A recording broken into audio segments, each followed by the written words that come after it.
Should we wait for a few people to come in? Sure. Oh, there's already a shitload of people in here. I just now saw the comments. All right, everybody, welcome back. This is the Contempt of Cop podcast, episode number 5. Today, our guest is supposed to be Mr. Gold. And, man, this is a wild, crazy story, man. When I first started hearing the things that were going on, I didn't believe them. And I still wouldn't believe this story if I hadn't have seen documented video evidence of what was going on, phone calls. I mean, they've documented everything, and you can't argue with the proof, but it's just crazy. I would have never believed this crap.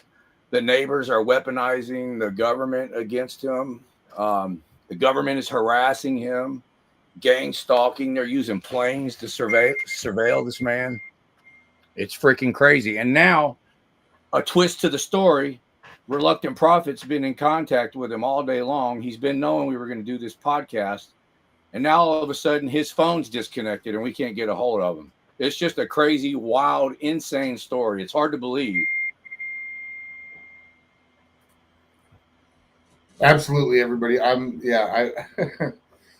Very crazy. I hope he gets in here, and he's got the link, so hopefully we'll see him a little bit. Thank you for everybody for coming in. Well, I'm sure there's some people who haven't seen the footage of the airplane. This is what really freaked him out, and not only does his lawyer say that he was basically crazy for thinking that the airplanes were over top of him, following him, but the victim's, quote-unquote, victim's lawyer actually put in a response that he was having paranoid ideations that there was airplanes following him. So I wanted to go ahead and start out with that footage, so we can take a look at that. I know some of you have seen it, but I still think it's interesting, no matter how many times you see it. Let me click share screen here.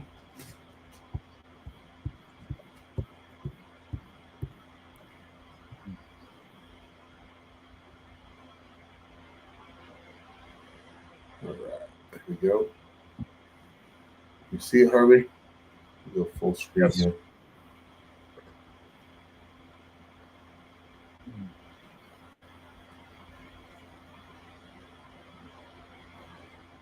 While he's doing that, y'all, I picked up some body camera footage Friday from Galveston Police Department. It's going to be crazy. I got these people on body camera soliciting a trespass. And then the people, after he solicited the trespass, the people said they didn't even want me trespassed. And this loser came outside and lied and said they wanted me off the property anyway. I'm almost done editing that video. It'll probably be ready Tuesday. Y'all are going to freaking... Well, I don't think many people are amazed about how the cops are liars and cheaters. Yeah, no, they do. Hey, Tuck, thanks for coming in. Gang stalking, Deb. Yeah, no, I mean... Sorry, altogether. I've had them solicit a trespass on several occasions. All right, here we go. This was footage that came over at his house. One of his neighbors said that he was out on the road and ran over a bush on a rural road. So the sheriff's department raced over in their multi-million-dollar plane to watch Mr. Gold come in his driveway. Survey 12150. And the 1028, does that come back to Gold? The 1028 is actually not returning. We've tried multiple different variations. We're not getting anything back. Yeah, for the context is very similar to something related to Gold who lived on the street. I will look into that. 312150. The units are trying to check on, so we were able to find that return. It does come back to us. We'll be putting it in the call right now. Okay. And survey 1, I think we're going to have Gold's Prius at the front gate to his house.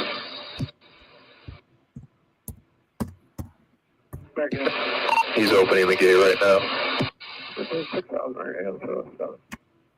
2 send information, echo current.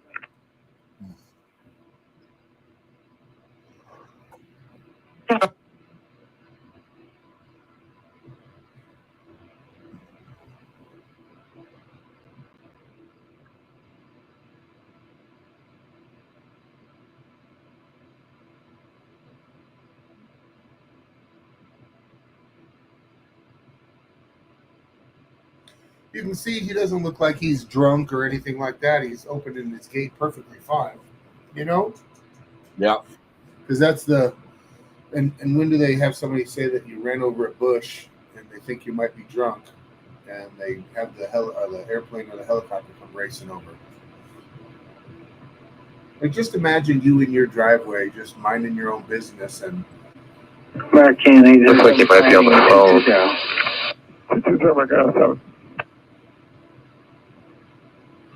You know, you didn't think you did anything wrong. You're just going home, and the government is just flying over top of you. And Survey 1, he's back in the driver's seat. Watching your every single move.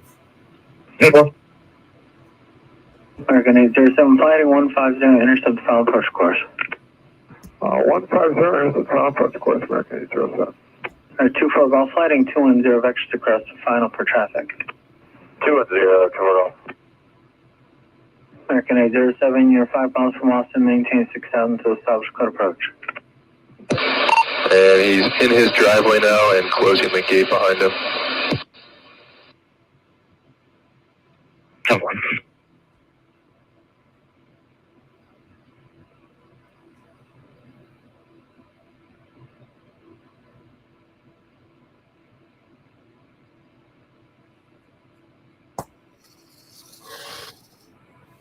American 807, out of turn, you're going to see traffic at your 12 o'clock in about 6 miles, the Skyhawk. 191, I'll be 76 for check 400.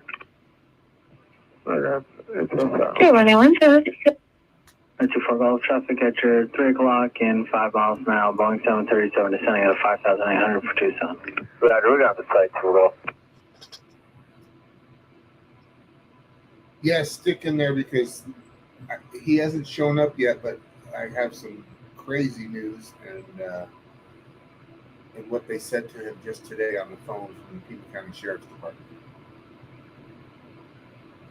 You what? I got some crazy news. He had spoke to the Sheriff's American Department today. 807, traffic no factor now, contact tower 118.3. 118.3, good night, American 807.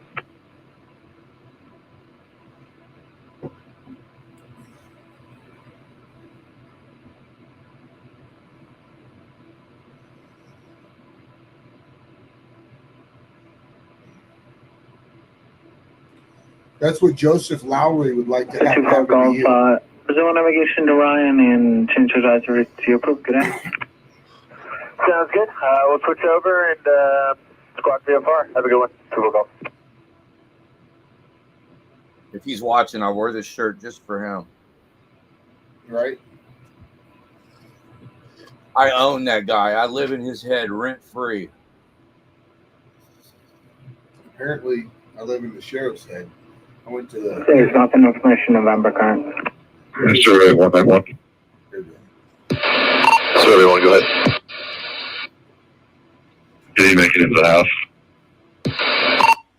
For those of you guys that don't know, in Tucson, the Pima County Sheriff's Department actually bought 2 new planes that cost them $7.5 million.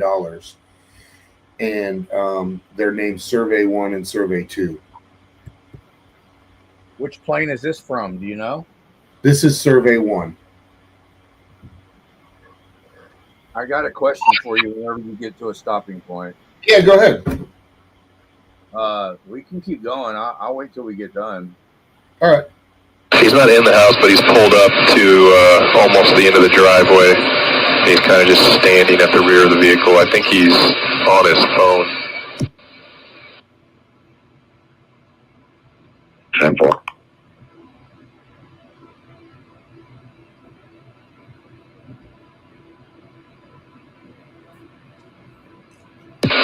He still has the vehicle lights on, so when you guys get to the gate, you'll probably see his tail lights.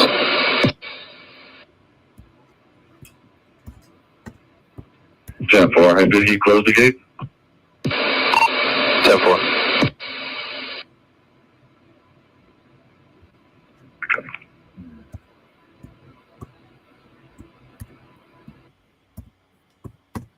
What does closing the gate have to do with anything, right? That means that they were going to just bust in and come and surround them.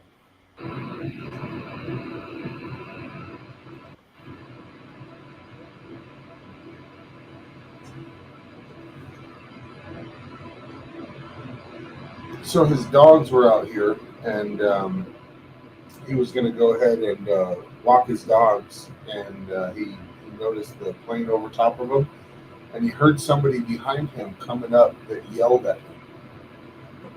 Oh, guess who's here?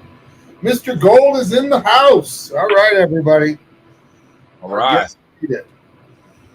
So right here, he was going to walk his dogs, and then you're going to see the sheriffs pull up in the road.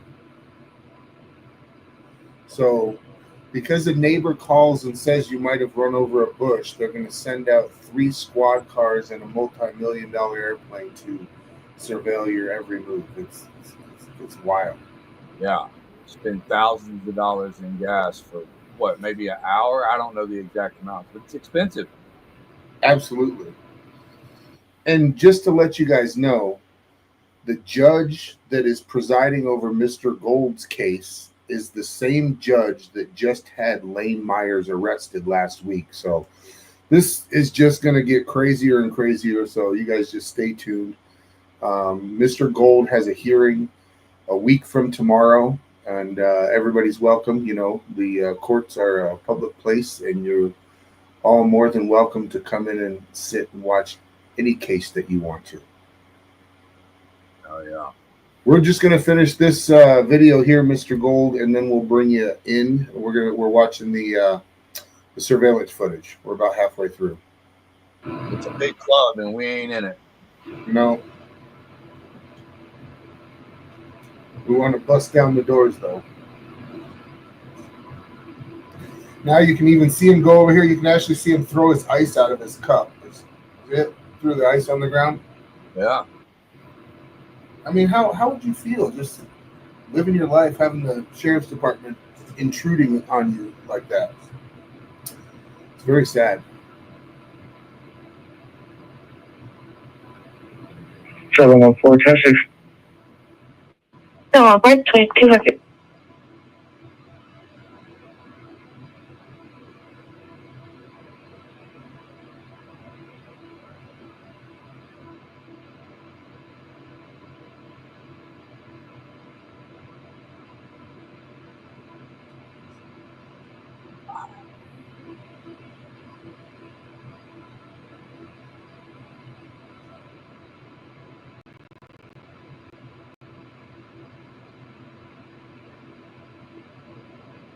Tucson Oxford 4756 with a VFR request.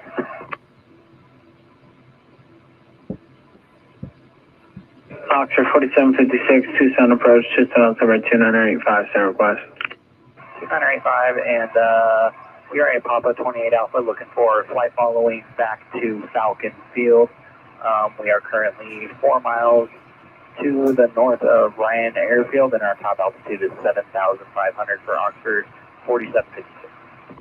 Oxford 4756, squawk 4317. 4317, Oxford 4756.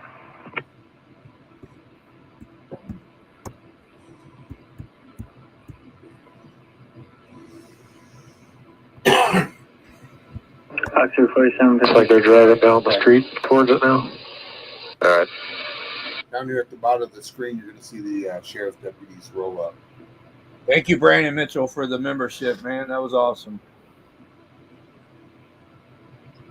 You deserve a trophy, man. For 4756, our top altitude is going to actually be 6,000. Yeah, survey 1. He's out of the vehicle, but the lights are still on. He's kind of just standing in the headlights. Roger. Cover. Now he's getting back in the driver's seat, it looks like.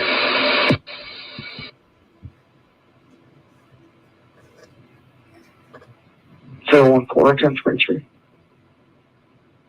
19123.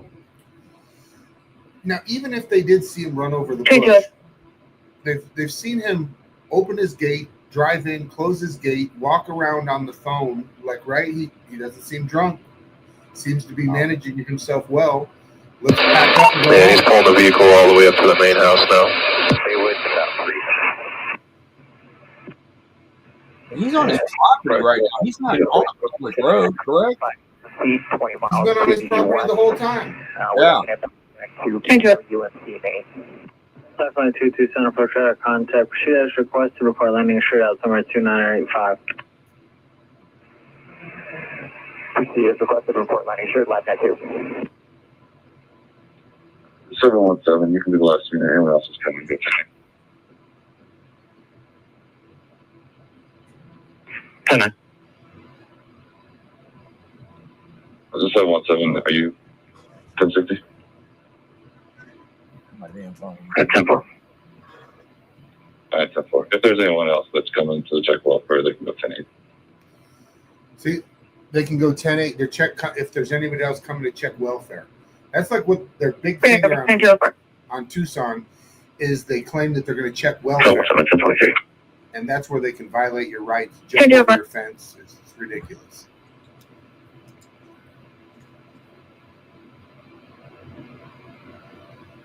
Yeah, he does have a lot of driveway. So you can see him standing here. He's standing here with his dog.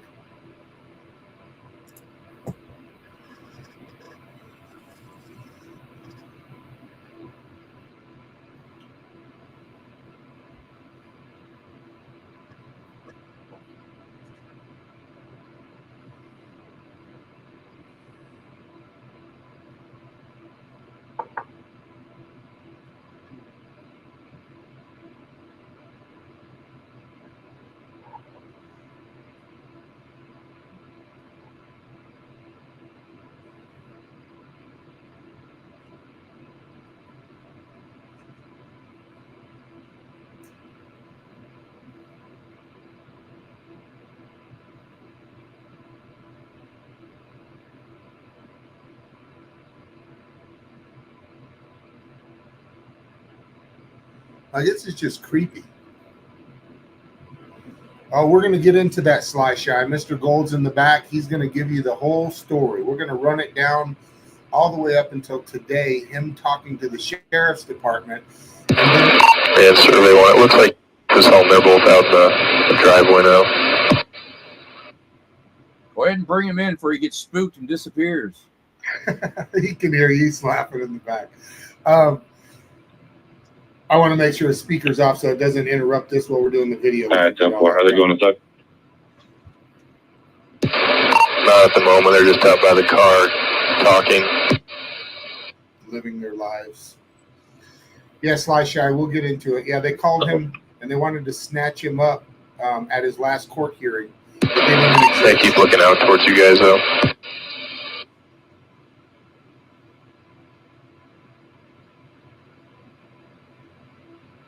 I mean, even if he was drunk, this is not how you handle somebody drinking and driving. And he's already on his property. So this is just 100% spying. That's what this is. Oh, yeah. It's not like he had an accident or anything like that. It ran over a bush. He was parked on the side of the road. You know, he likes to park on the side of the road out in the desert, take pictures, relax. I mean, they're criminalizing every move this guy makes, and it's sad. And I'm frustrated. And any of the people watching that are his neighbors, you got my phone number. If you want to send me a link and come in here and tell your side of the story, come on in. We'll get this real juicy. We can have court here tonight on the live stream. Because it's going to be on the internet one way or the other.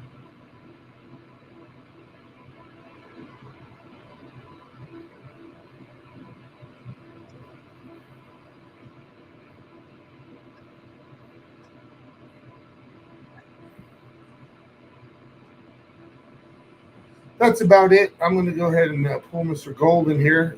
You want to make sure your volume's down. Hi, Mr. Gold. How are you doing, buddy? Good. How are y'all doing? Pretty good. Thanks for the invite.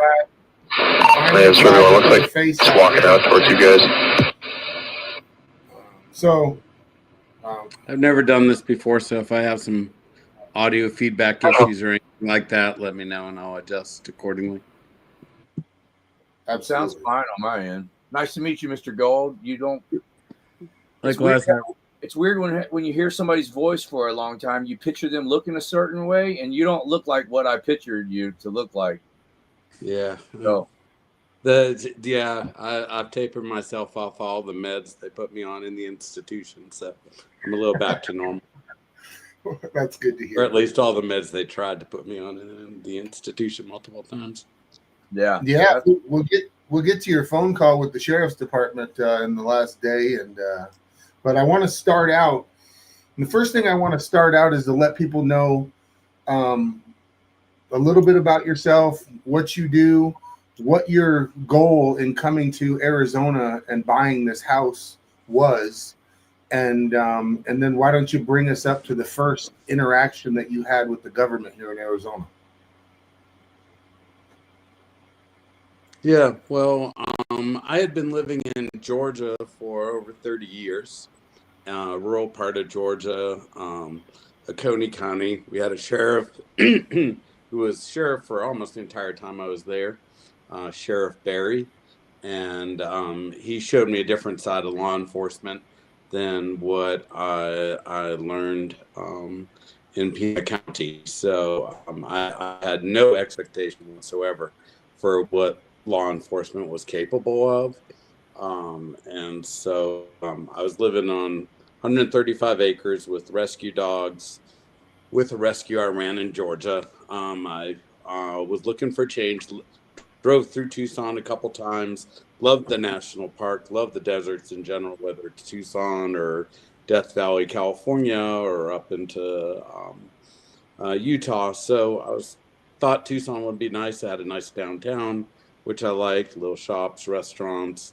And so I was looking for a property that was close to the national park because I wanted to be able to take my rescue dogs that I had. At the time I moved there, I had 22 of them. I wanted to be able to take my rescue dogs to the park, not all 22 at once, but one or two at a time on leash walks. And I quickly learned, and I'm glad, well, in retrospect, I'm not glad based on what happened, but I quickly learned that there was actually only one dog-friendly trail in all of Saguaro National Park because I was originally looking on the west side of Tucson, that side of the park, but the east side, there, I think it's called Broadway Trailhead, and it's the only dog-friendly trail. I think there's one little paved trail on the loop on that side that might be dog friendly also, but the only major trail was off of Broadway on the east side trailhead.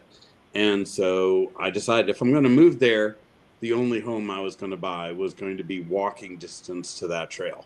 And that was the only condition I had, whether it was vacant land on which I put a small home or 2 acres or 5 acres or 10 acres.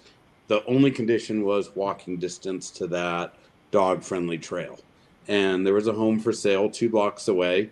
I did the walk, so it was a 15-minute walk to the park, and put a deposit down the house the next day after doing that walk and seeing the distance. It was all about placement. I'm not a picky person. I don't care if it's big house, small house, large property, small property. I mean, you'd be large enough for me to make habitat for my rescue dogs. After I did that, I followed up and I called an attorney that I hired in Tucson, and I wanted to see what the zoning was like. So I had put a deposit down, which I could have gotten back if it didn't work out.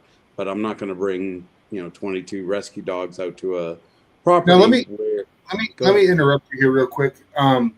So just so everybody knows, I know that you'd been uncomfortable because of the way the government works, and after meeting me, I think you're realizing now that you're not singled out.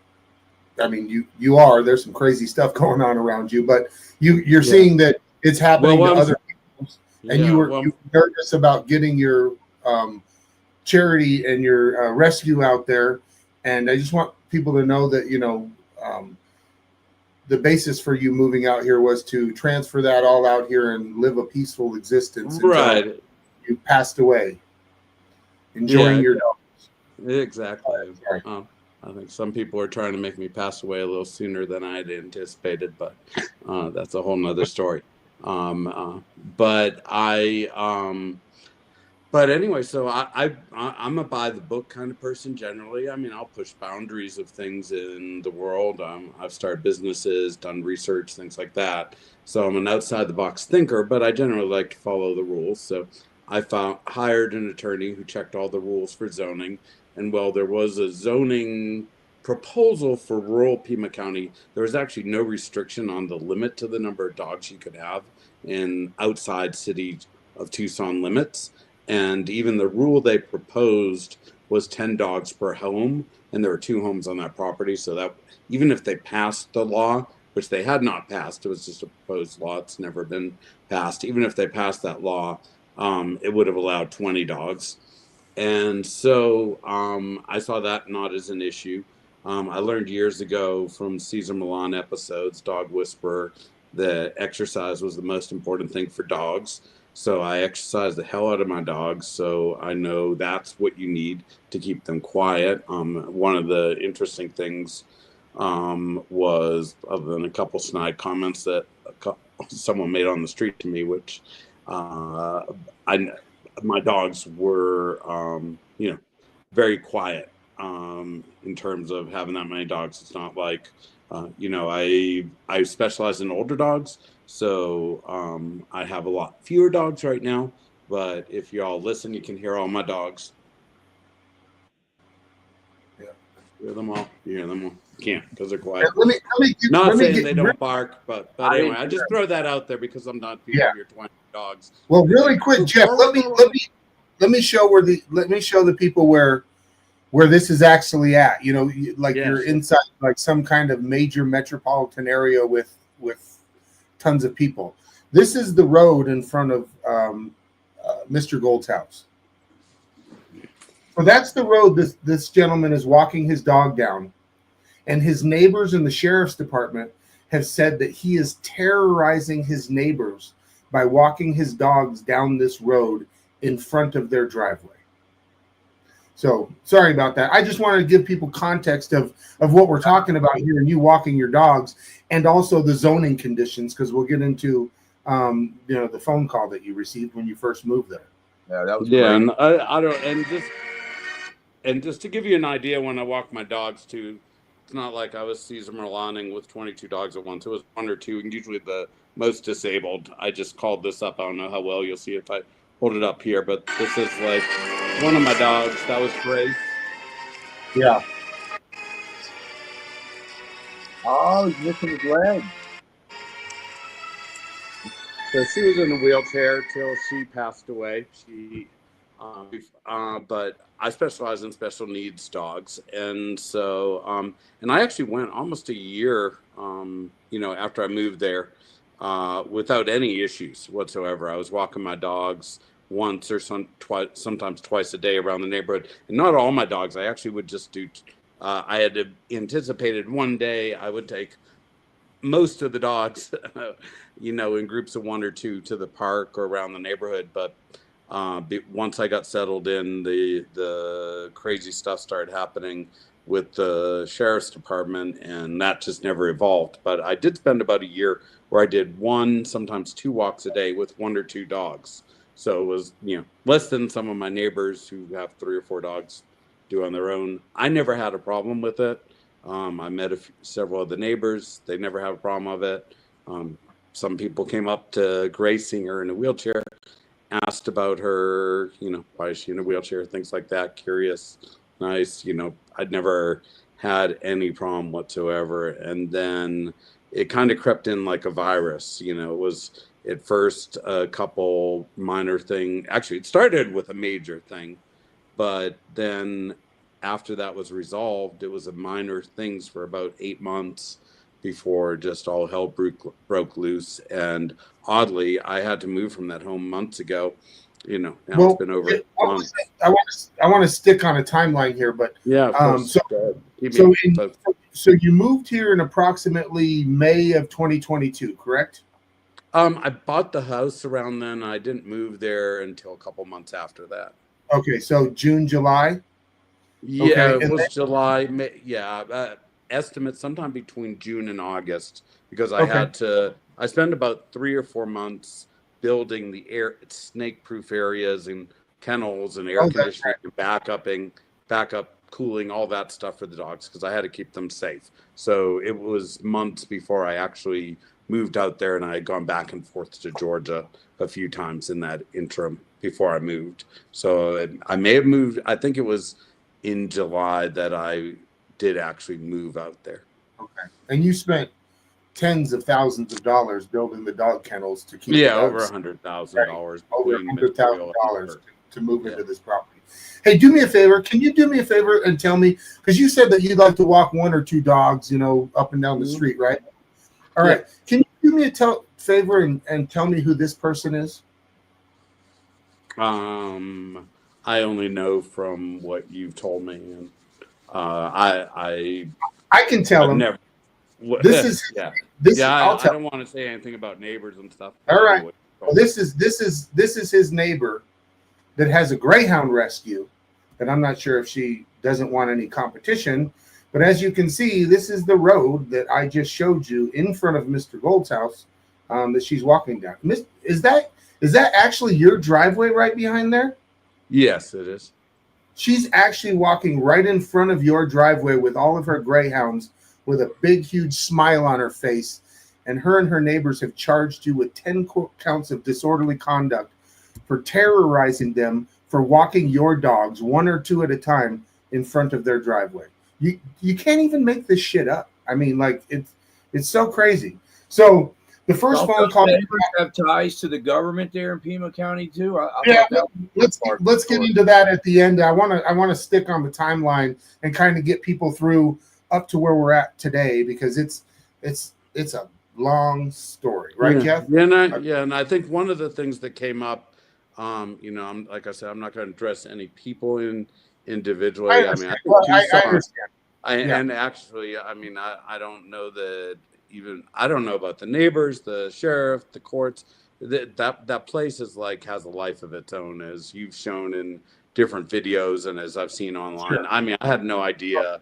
We'll stick with keeping everybody anonymous. But anyway, focusing on what you just brought up, one of the things that I think that may have thrown some people, like the first thing is, before I had even moved my dogs there, zoning called me and said that they had I think 3 complaints from neighbors that I was out of zoning compliance for what I was doing. They didn't say specifically initially, but then they said it was for having my dogs there.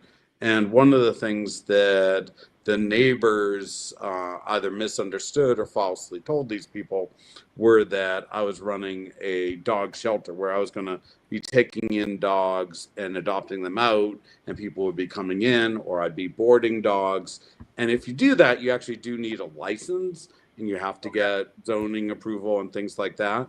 But these were old dogs that were my own, that were living out their days with me. That none of them were for adoption. I wasn't necessarily taking in any new dogs immediately, and I wasn't adopting any dogs out. Even though I run a website that does that, they're not my own dogs. It's like a matchmaking service for dogs to people. So some of the people may have, from what Reluctant Prophet shared with me, one of the neighbors had some kind of history of frustration trying to get licensing and have a rescue and do boarding, and maybe they were even doing some of that under the table. I don't know this. I'm just going by from what I've heard and what you shared with me, so I'm just relaying it. So if I got some facts wrong, my apologies. But the idea was one of the neighbors had some issues with it, because if you are going to be boarding other people's dogs, or you're going to be having people come in, driving in, adopting dogs out, you do need to get certain licensing, at least at a certain level of capacity. I was not doing that, despite my involvement. That makes absolute sense. And if I was your neighbor and I found out that you were moving in town, so did any of them actually call you on the phone instead of make a complaint? No, and I've always, it's like, kind of like, it got me in tears actually a few months ago. One of my neighbors, that was a neighbor of mine for 35 years in Georgia, called me and, said, haven't seen you, you've been gone a couple years now, and just wondering how you've been. And, he was a a sweet gentleman in his 60s, and he had a couple horses, a dog or two, and we used to say hello to each other. And I was close to a few of my neighbors back in Georgia, knew others more casually, but sometimes we had neighborhood potlucks, things like that. So it was pretty easy, and I'm easy to get along with, whether it's tough guys like the couple of guys I'm on Zoom with today, or nerdy guys, or or law enforcement, or military, or boots, or say, I just meld into people. So I wish it's kind of surprising to me too, because if someone did do one of the things that shocked me, and I have reluctant prophet completely to credit this, because I had no idea what was going on to me. I hired multiple attorneys, and none of them, first one tried to do some digging, and she didn't even, not to her, discredit, she worked hard on the case and discovered a lot, but she didn't even touch on the surface. But I had no idea, some of my neighbors had flown cross country and were talking to people and hiring private detectives and all this kind of stuff. I'm not hard to find out about. I'm trying to keep myself a little private online in these forums and stuff, because I do run a charity. I do publish scientific papers in journals. And if someone did due diligence on my name and knowing where I was from and all, they could find news articles about me, dozens of them, talking about work I've done, interviews I've done on, national TV, things like that. So it's like, I'm not a nobody. And most of the stuff, I try to be fairly modest about what I've done, but it's like, if someone was curious, am I an okay person or not? The public record would show I'm not that scary of a person. So it was pretty bizarre to me when Reluctant Prophet told me these people were went back to Georgia and snooping in every police department in the area to find out every bit of gossip of a time I had a dissociative episode from PTSD at a movie 8-10 years ago. It was like, it just blew my mind. I was like, call me up and invite me out for a beer or coffee, or to have a potluck dinner, if you want to get to know me. And if you're scared of me, then look me up online. Well, so I want to try and stick on the timeline because it's so long and get through it. But yeah, of course. So you moved there in the summer of 22. Before you even got there, your neighbors gave you a welcoming party by calling and making complaints to the zoning commission. Exactly. Then you move out there, and everything's cool in the gang for about 6 months until the end of 22. And at the end of 22, this is where the story gets absolutely wild. Now, through investigating, me and you found out there was actually another call in between that and the end of the year. Around November that we didn't know about. And the sheriffs came out, just left. Well, then they went ahead and came out on the end of January in 2023. And this is where it gets into your PTSD. Obviously, nobody likes to talk about their PTSD, and it's not fair to you to ask, but I would really like to talk about it, because I think it's something a lot of people don't understand. And I've met a lot of particularly people in the military that I have great respect for, that have PTSD. And somehow most of these people, they hide it real well, or I'm just lucky enough, and they're lucky enough not to demonstrate their episodes in front of me, or they've gotten it under control. But I have PTSD from a tornado that hit my property in Georgia almost 20 years ago. And that's when I first got it. And so it's very different than a military kind of PTSD. But it's something that when it's triggered, it can throw me off into a dissociative episode, which I was actually having one up until 5 minutes into your broadcast today. Gotcha. Well, sorry, I get a little emotional talking about it. But okay. Let me show a picture of the of your driveway in the aftermath of Georgia and what you're talking about. And real quick, you had told me that when you come home from your driveway in Georgia, how long would it take you to walk from the point A to point B to get to your dogs to make sure they were okay before that happened?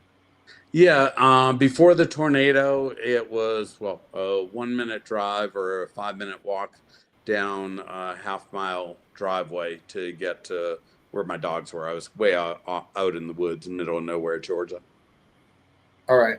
Well, I want you, and then here I'm going to show you guys the picture of what his driveway looked like. Him being concerned about his rescue dogs, and I think you'll have a better idea of when he came home what he saw. Yeah, That's what his driveway looked like when he came home after the tornado.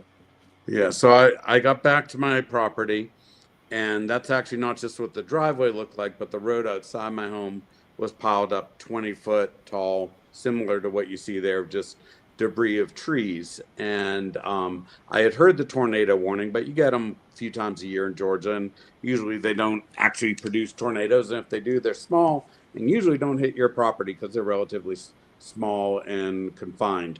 I drove home, didn't see a single bit of damage after a tornado warning, thought everything was fine. When I got to my property, I saw fire engines, police cars, and search and rescue crews all up and down the street, and I could not get into my property. My property was almost a half-mile long.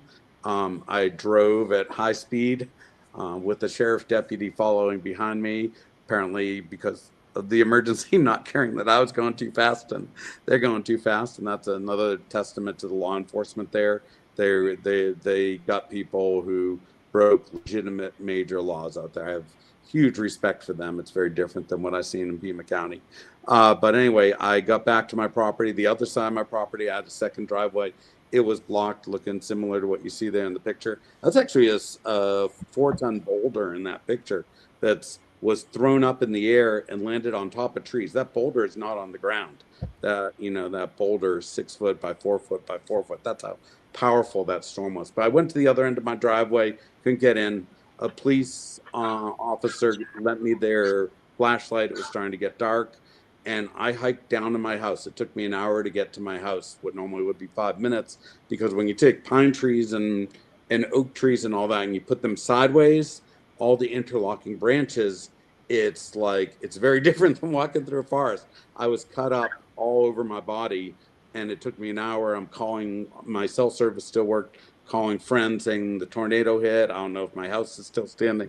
I've got all these rescue dogs, come out, panicking, whatever. I got down there, and after that hour walk, one of our solar arrays, the house was off grid. One of the solar arrays was damaged. Greenhouse was torn up. Some outdoor areas. We used to do tours of up to 300 kids a day for field trips. It was a nature center property. Also, I lived on the nature center property. So when I got down there to the house, luckily, the actual power system, the house, the dogs, it was like nothing had even happened, and everything was untouched.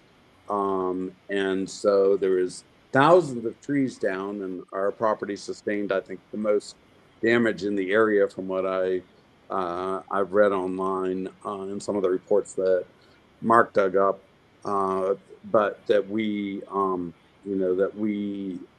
sustained all this damage there, and I was so relieved. None of my dogs were hurt, and they weren't even affected by it. They were like, just hello, welcome home, whatever. Sure. And it was like the shock, and I was just like, I told people how bad it was, and I thought, sometimes I'm a little prone to exaggeration, or at least I thought, maybe not. But when my employees came out, they said it was worse than I described. It was horrible destruction. Luckily, the dogs were fine. So you would think, oh, dog's fine. Why would there be trauma? The dogs are fine. The house was fine. It was a mess, yeah. But the panic in that 1 hour of walking through, thinking that my dogs may have been killed and everything destroyed, and bloody dogs and dog fights and houses pieces on top of dog, all of that was racing through my head. And it's still, and it left me scarred. And I had Sure. 3 days of adrenaline, and I'm an entrepreneur. I went and had some contractor friends of mine, the Wright family, best contractors in all of Georgia. They came through. We made trails through the worst tornado area, and we're like, great, new exhibit, Tornado Alley Trail. And we had a tour with school groups the next Monday. Now we started teaching them about tornadoes. And I had that adrenaline for 3 days, but then after 3 days, I could not function. I was in bed for months, and it hit me, and I had to finally hire an assistant so I could even leave the house. And I was at 10% of my capacity of go that I had until then for years, never fully recovered from it. But for years I couldn't even program, or which I'm a lot of what I do is programming, things like that. Yeah. I couldn't do it without a helper. Gotcha. And when we spoke, you had told me you've told me a little bit about this, and you said that it lasted for a few years, but then it took a back seat. You've been able to manage it for several years, and then you decided to move to Arizona with your dogs. Obviously, a change of weather. You don't have to worry about tornadoes coming out here. Right. That was one of the things I loved about Arizona and Tucson.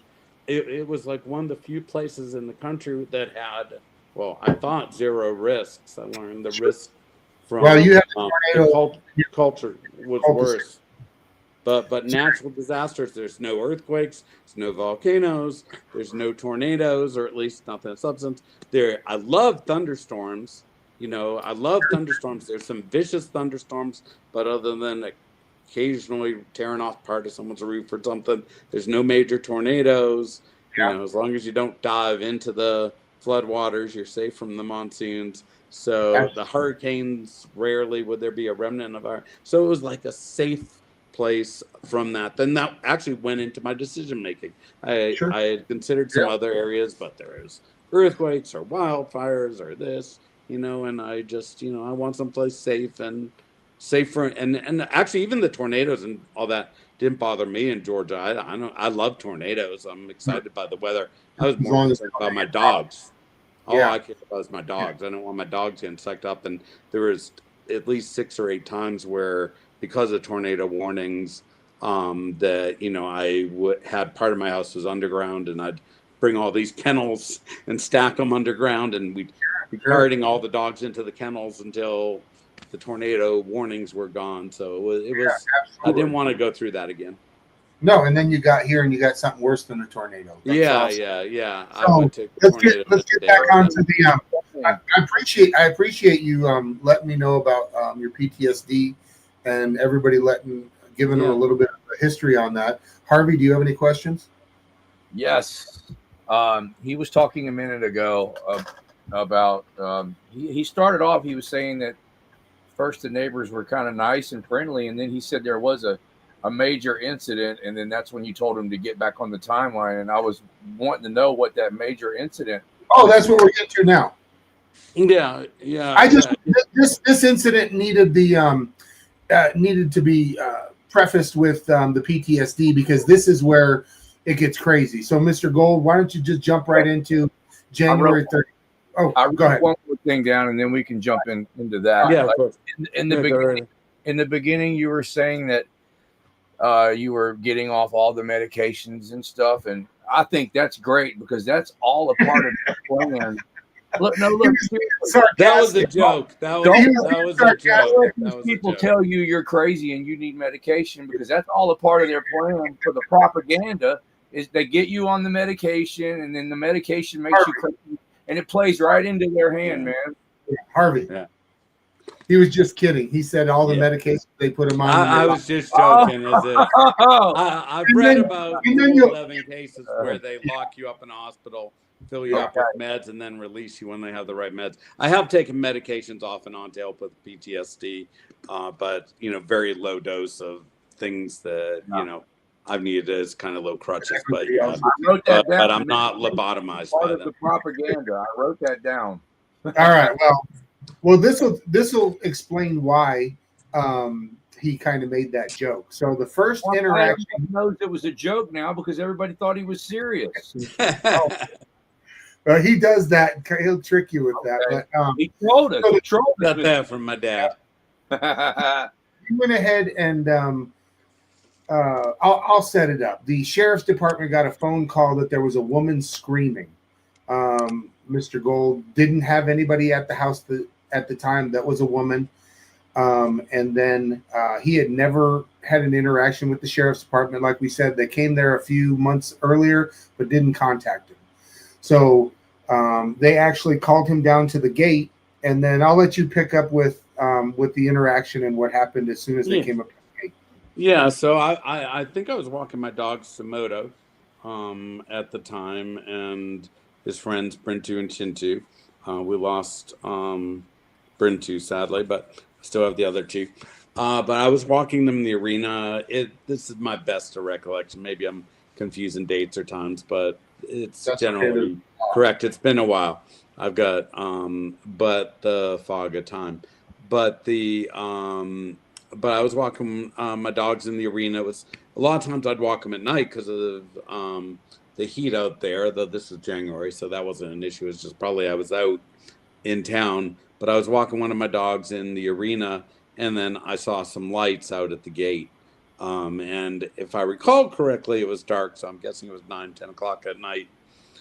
And so I went out to the gate and I saw some police there, and they said they got a call about something or other. I don't even know what they told me at the time. I don't remember that part of it. But I said, everything's fine here. And we were just chit-chatting, and I had no problem with them. They didn't seem to have any problem with me. And I felt rude because I was inside my gate and I had my gate closed and locked. And so I was wanting to go out and chit chat with them in person. I didn't want to be like rude, and I didn't know.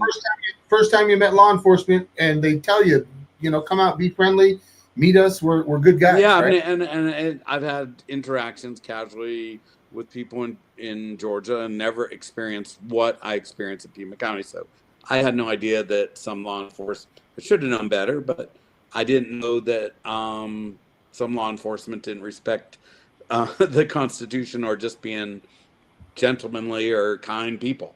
Sure. I was in a nice neighborhood. I was walking my dogs. I'm thinking I didn't do anything wrong. Nothing's wrong at my property.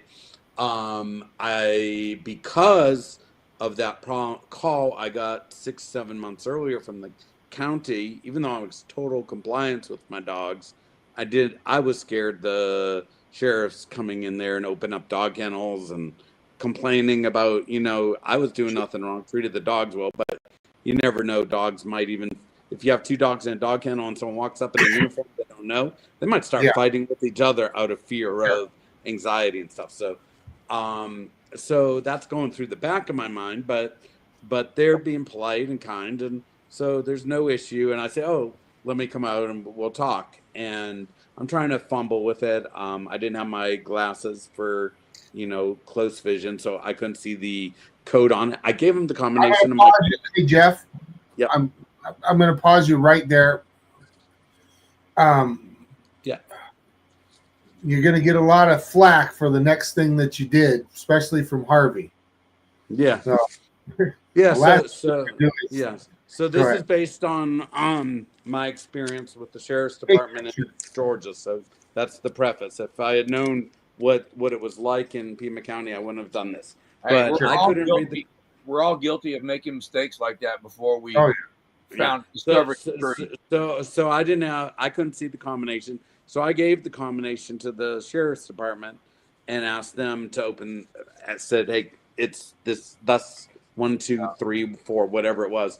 Can you open it for me?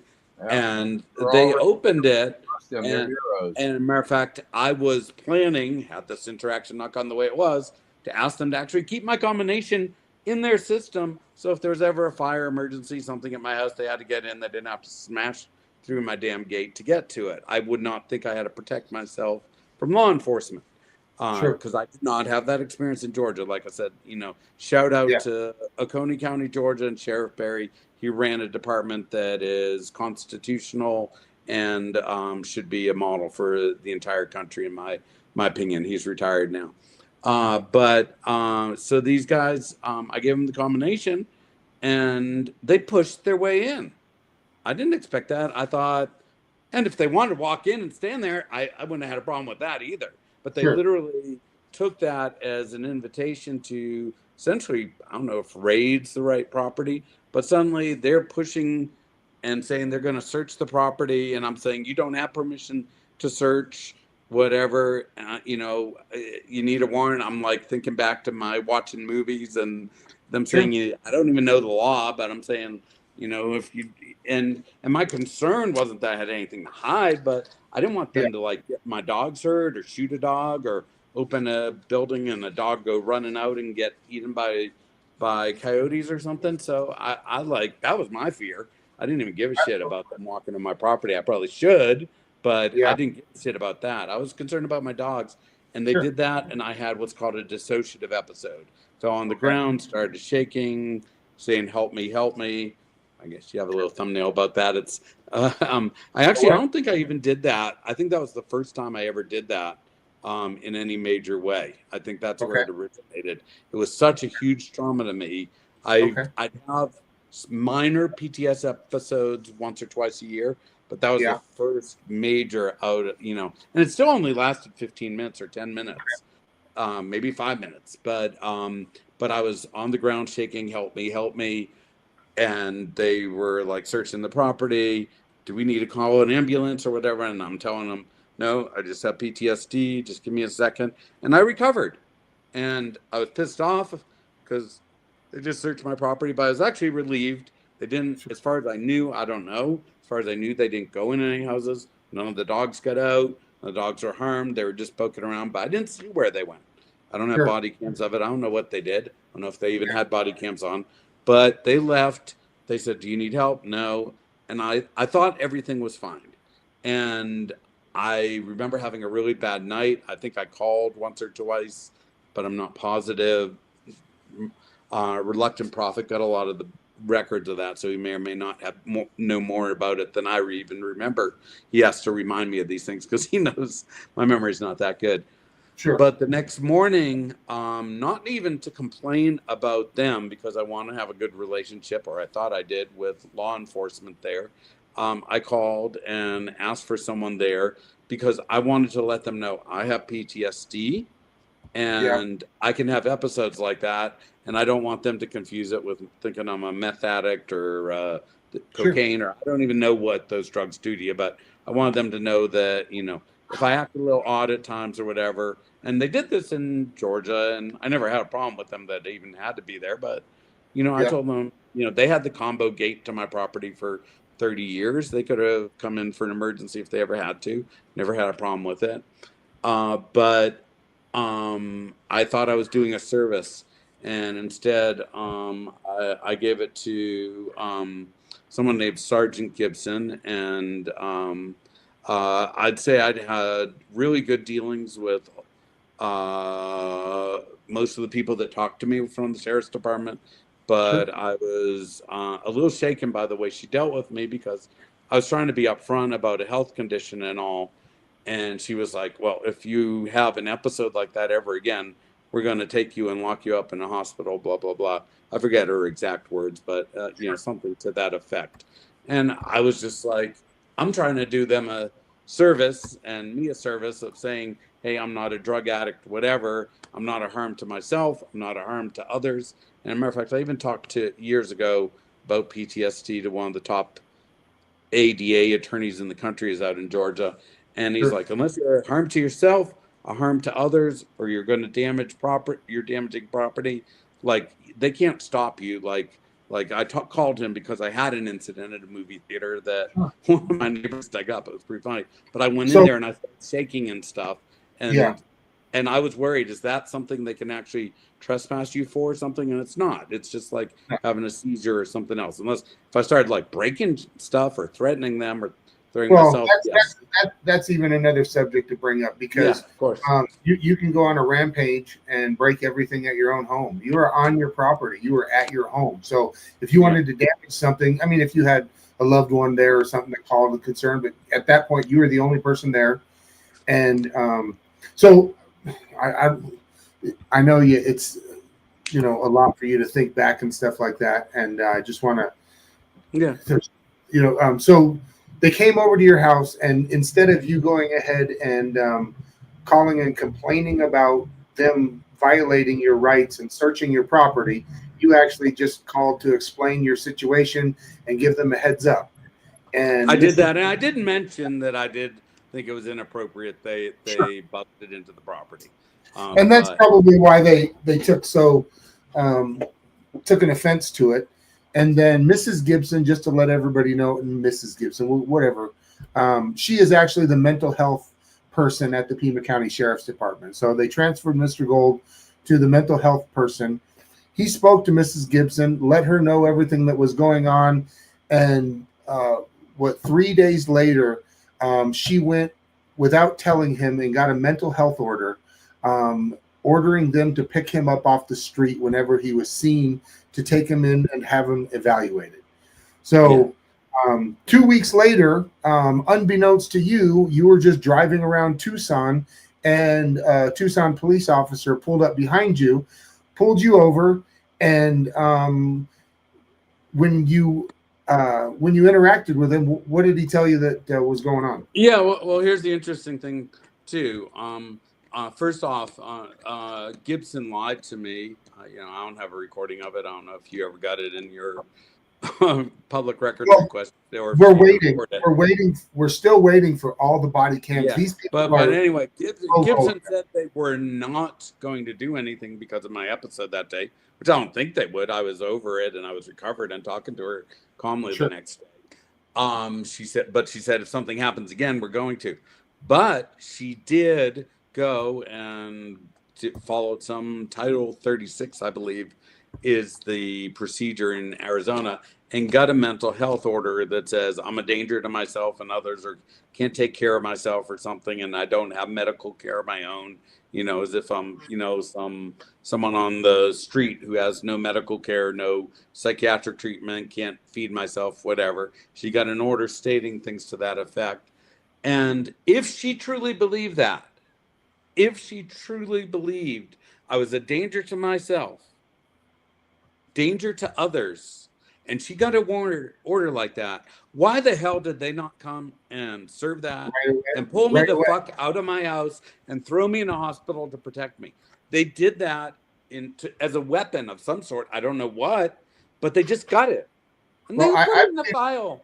They put it in the file. After reading all of this stuff, because, like I said, everybody. Not that I want to be pulled out, but I'm saying, like, they put in a file. Then on Valentine's Day, I'm going out to Valentine's Day dinner. Day 14 after she got that order. Day 14. The order expires after 14 days. Let everybody know. So the order literally expired that night at midnight. Tucson PD cop pulled me over. He was nice as can be. He was concerned I was driving a little slow, whatever. I saw him and I was driving. I wasn't sure if it was a 45 or 25.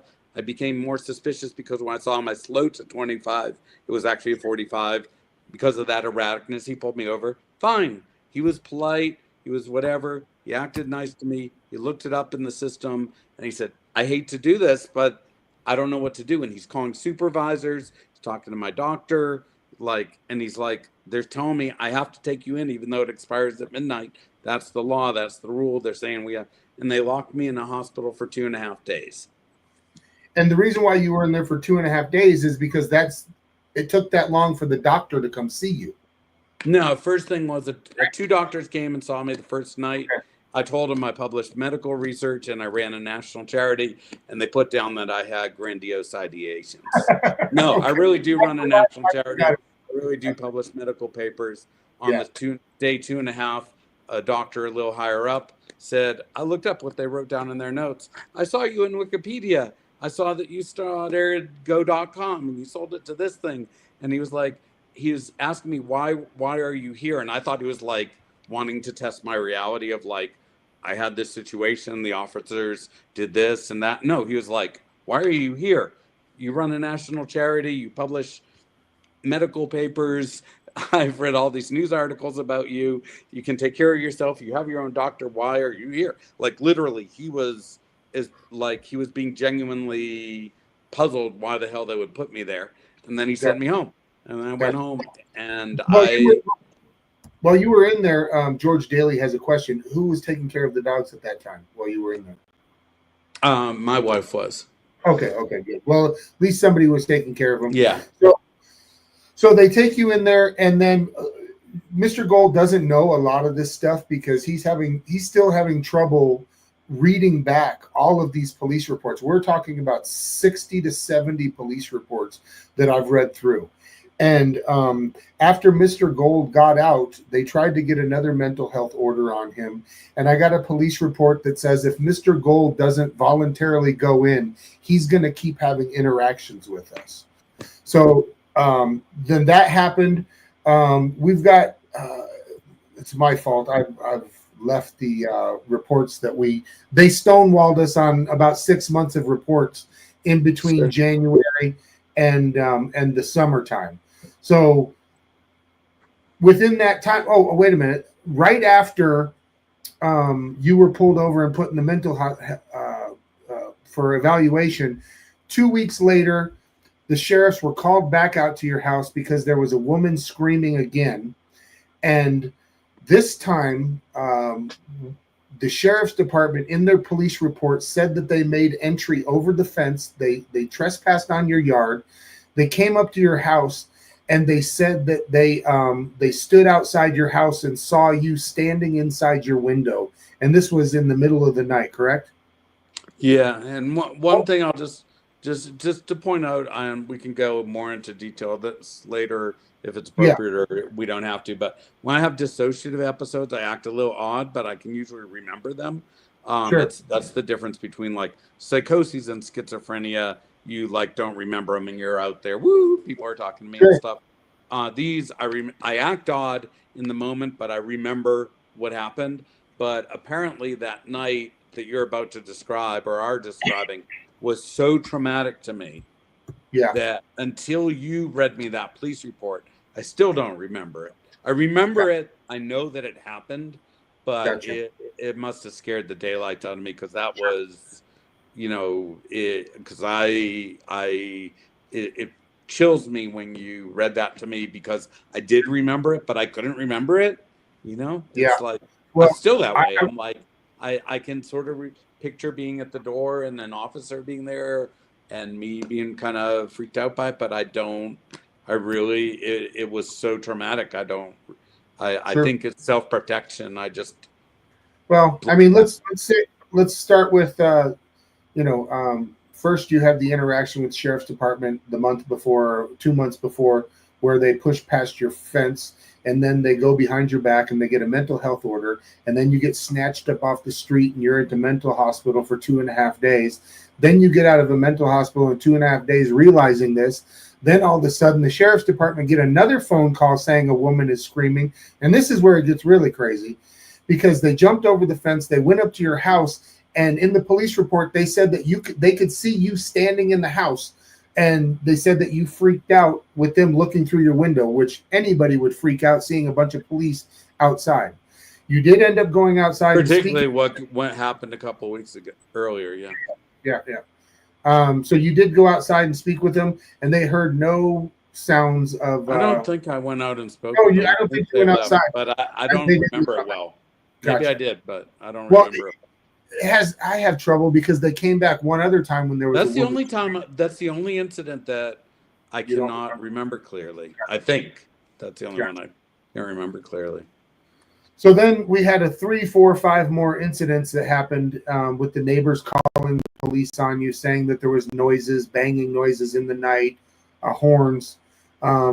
The detectives, the sheriff's department had set up stakeouts 6, 7 days in a row. One deputy said that he came out there to listen to see if he heard any noise. He never heard anything. And nobody ever heard any noise anytime the sheriffs ever came out, except the one time they did hear a woman screaming. And we'll get to that because that was the third time they got a phone call for a woman. Yeah, I heard that also. So. Yeah, and that was 6 months later after the summer interaction we're going to talk about. So the next few months there were a few complaints. Go ahead, Harvey.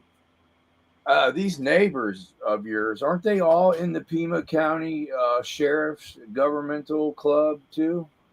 I mean, some of them apparently have connections one way or another. Like I said, I'll leave it up to reluctant. Yeah, okay. I know bring you that didn't want to stuff talk up, about 'cause- any of your neighbors. Yeah.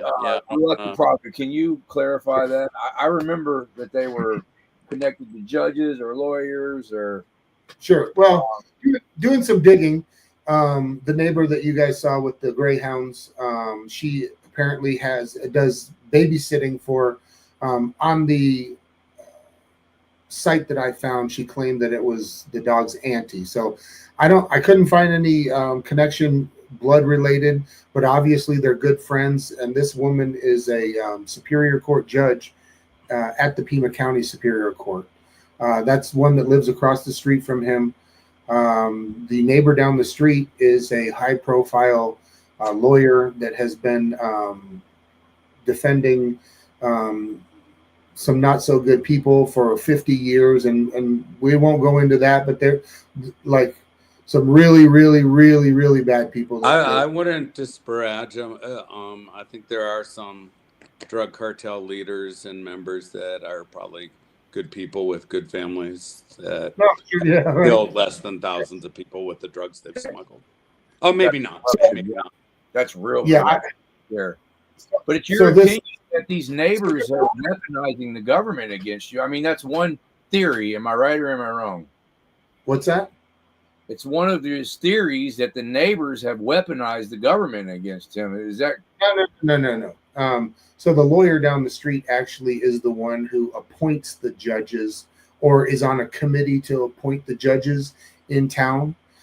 This lawyer is taken on as a pro se lawyer. He is also a neighbor, and he has taken on this as a pro se project to demonize as Mr. a free project, just to clarify the wording. But yeah, he's doing it for free. Yeah, free project. What do you call that? I forgot what you do. Pro bono. Pro bono, yeah. So, but he's got all kinds of connections. He's even going in there and acting as the prosecutor. He's writing responses to the motions in Mr. Gold's case.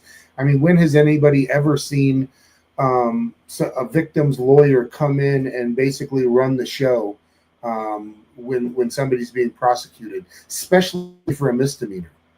So that's what's that's kind of what's going on with the neighbors and everything. And then even though you had been called, the cops have been called on you, you didn't really have any idea that it was a conspiracy with your neighbor. One, you had met the one across the street, and she had mentioned one time that she heard your dogs barking and was kind of nasty about it, is what I remember. Yeah. There was one that I met, and I was trying to be friendly with the first time I met them, and I just said, "Oh, here's my cell number.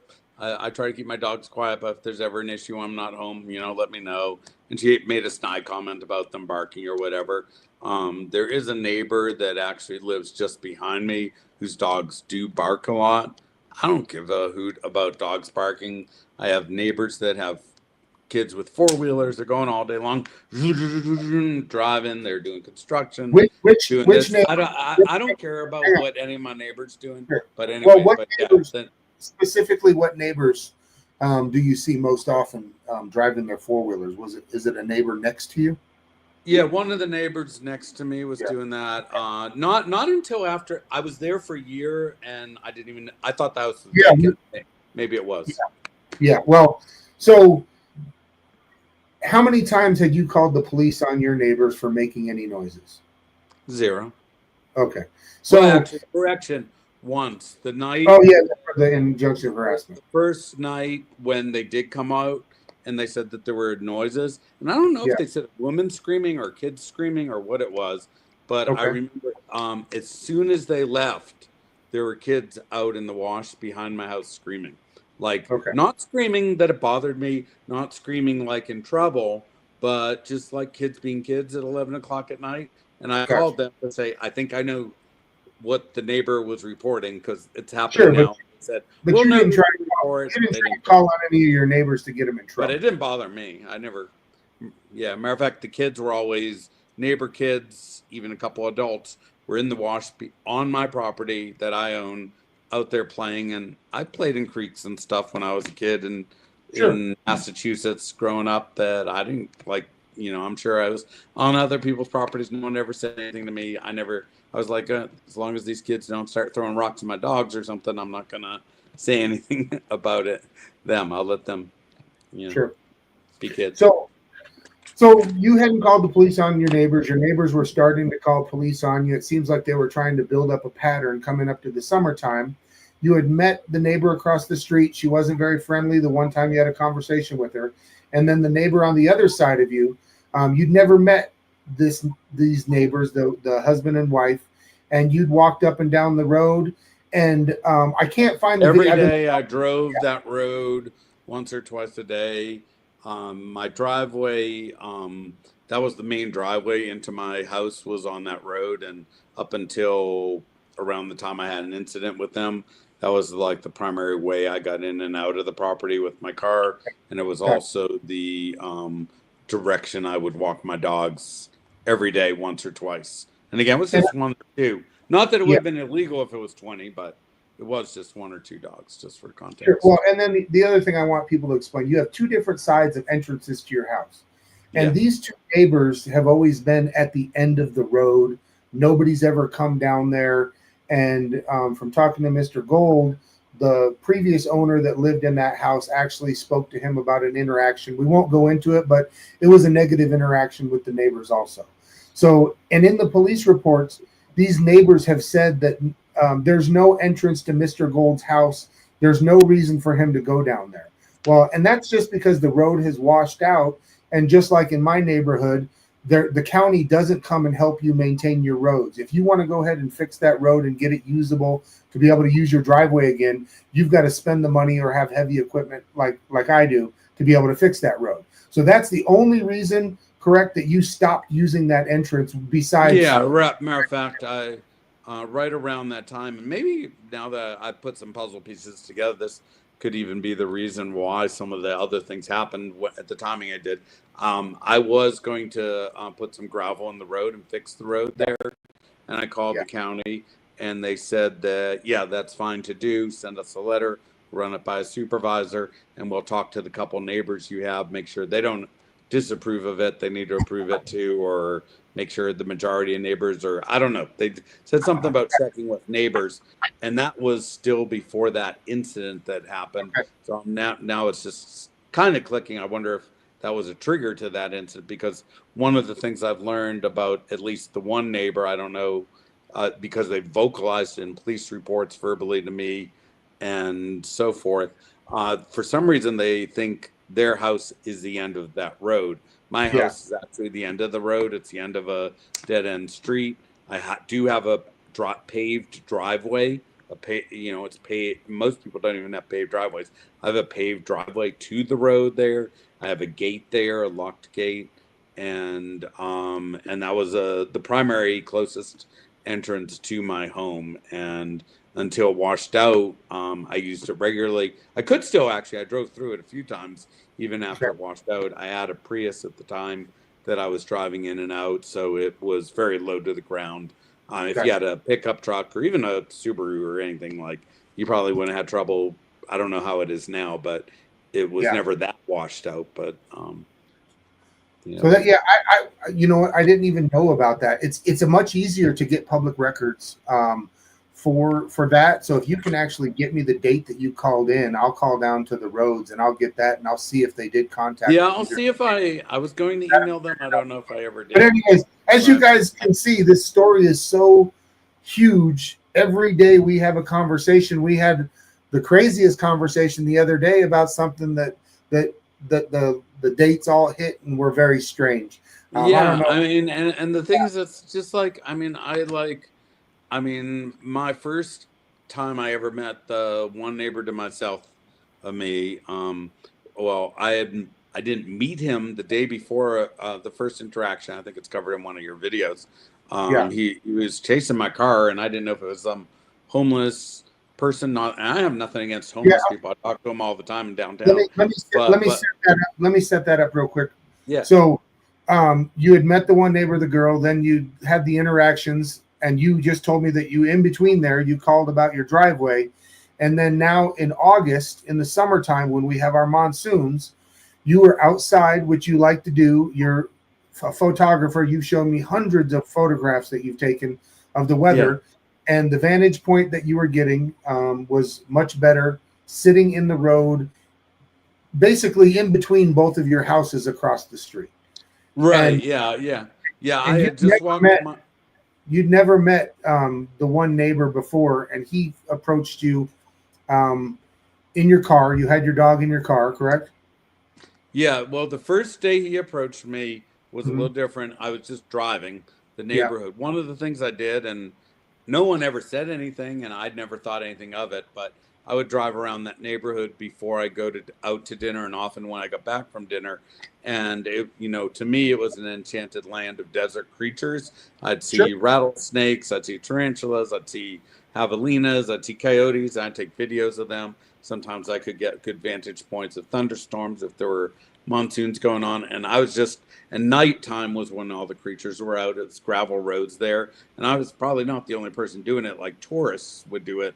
There are herpetologists that would come from all around the country to study the wildlife that likes to hang out on roads at night. So I ran into a few of the people like that. But I would do that for about an hour, sometimes before I go to town, and about an hour before I go back into my house. Maybe a couple of people were like creeped out. Why is this guy driving around the neighborhood? But no one ever said anything to me, and I didn't think I was doing anything wrong. It didn't creep me out. Gotcha. But I did that every day. So one of the days I was just driving around the neighborhood, taking my pictures. I think it was a coyote that I was taking a little video of that day. And the guy like started running up to my car and saying, hey, and a big guy. And I never saw him before in my life. And I didn't know if he was a neighbor or someone trying to introduce myself. And I was driving real slowly, like saying to myself, well, if it's a neighbor or something, I don't want to be rude and drive off. But it could be a homeless person that has a gun or is on drugs or trying to rob me. And I was like, okay, I'm taking off. And I was like, just in case something happens, I'm going to take a quick video in my mirror of the person doing this, just in case I need to document this or something. So I did, took a quick video of it, and I drove off. Didn't think anything of it. Like I said, I didn't feel threatened, but I didn't feel safe enough that I want to go say hello. Person would not have known I took that video because of the vantage of how I took the video from in the car, pointed at my mirror. Yeah. It's also, because I didn't want to creep out a neighbor if it was a neighbor, like that I'm taking videos of them.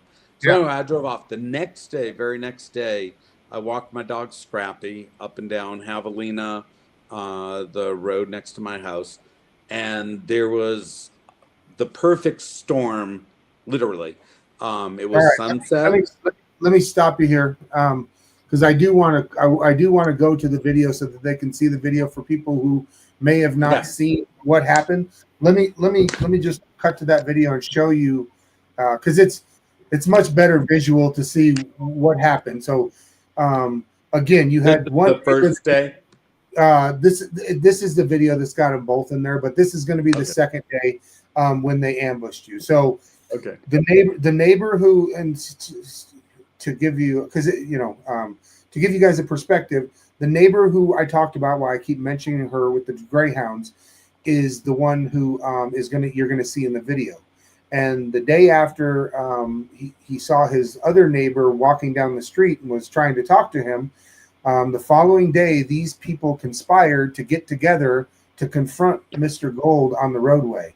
And this is what the interaction looked like. Now remember, he met the one neighbor once. She was rude to him. He tried to be nice. The second time he meets the other neighbor was the day before, and he didn't know who it was. Didn't say anything to him, just quietly drove off. And this is what ended up happening.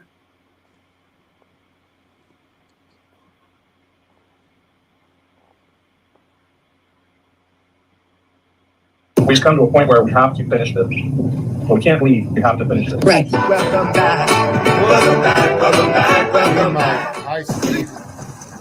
On August 21st of last year, Mr. Gold was peacefully filming lightning when he meets his neighbor Brian for the first time, gets startled, and drives off from the public road. Sorry, we got a little bit of a lag here. So this was the actual photo that you were taking before you were confronted by your neighbors. I didn't see the image of God in it like you have there, but I did have the lightning and the sunset. All right. He was enjoying his peace song. What follows but neighbors seemingly conspiring with Brian to Go ahead, sorry. Yeah, so all I was going to say is, like, I had walked my dog. I wasn't in my car at that point. On his dog walk, just one of my dogs, Scrappy, I believe it was, and I saw that lightning storm happening at sunset, and it was just extraordinary because you had the lightning combined with the sunsets that you have in Tucson that must be made of whatever it is that makes all the people nuts there. But anyway, most beautiful sunset. So I was getting ready. I was going to go to, I had a couple favorite hangouts there. Mulligan's was one of them, where I met the Reluctant Prophet at. That was an adventure in itself. And a couple other restaurants. I'll forget where I was going to go to that night. But I was like, I want to rush my dog into the house and get that picture. And my house has had perfect views to the north, the east, for storms. There's a balcony. I could get the greatest picture of the north. There was a balcony to the east. I could see to the south, not so well. To the west, I get power lines and stuff. So I was like, oh, I'm going to race back to that place where I just was because the storm's still going on. And I raced back there and I took 2 or 3 photos of the lightning. And that was literally one of those photos.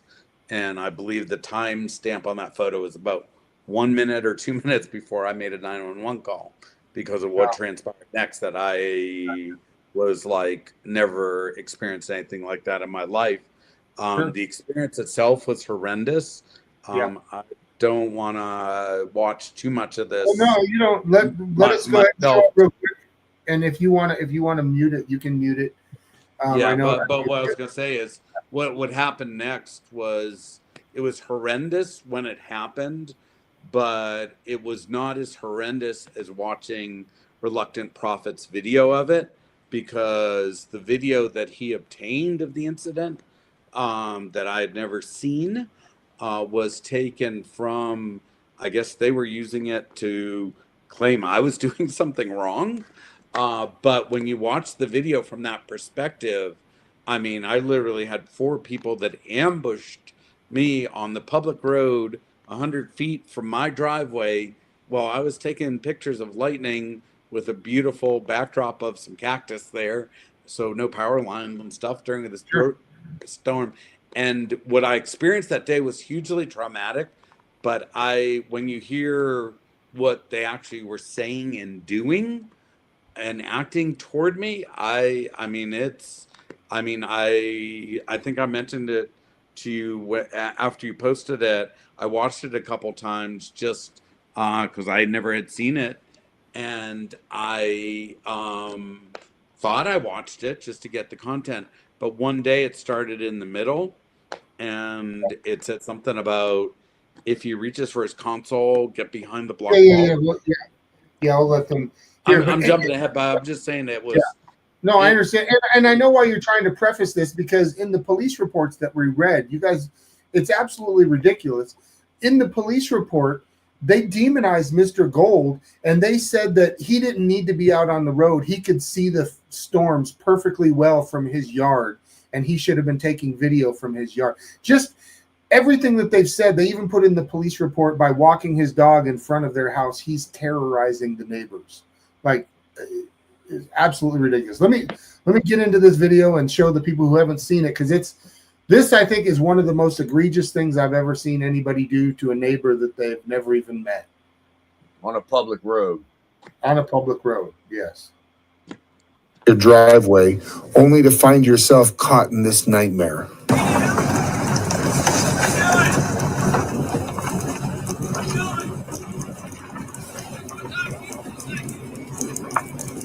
I also want to mention this is 5 months before these two couples conspired to have Mr. Gold snatched up. And this is the video these morons used to try and get an injunction of harassment against Mr. Gold that was denied.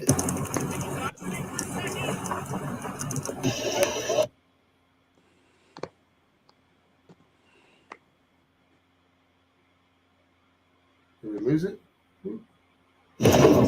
Why do you need me to back away? Hang on. What are you doing? Video it, please. We are. Reaching for his center console. We are. I just want to talk to you. I just want to see what you're doing and why you're sitting over here. Why are you here? Hang on. Technical difficulties. Sorry. No, I'm not pulling a gun. You reached for your center console. Yes. He's not being threatened. He's not being threatened. I have the other neighbor here videoing as well. We're not threatening him. I just came out to talk to him. Pictures of lightning. Yeah, I knew. No, he's not being robbed. You pulled a gun on me. I did not pull a gun on you. No. I have 4 witnesses here that say I did not pull a gun on you.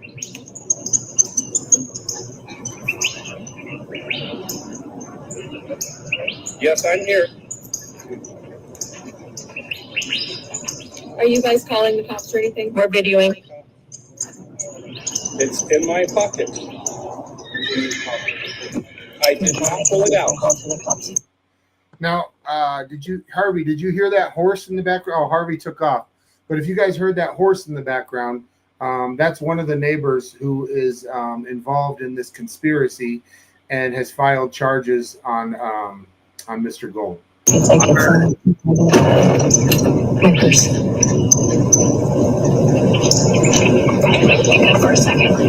Emergency, please. We need the sheriff's department.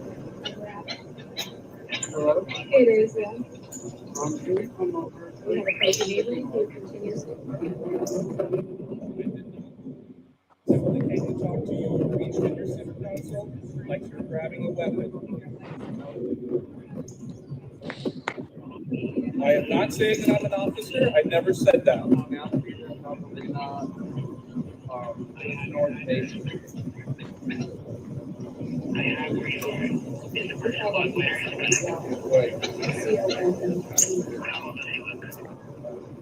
I'm 50 years old.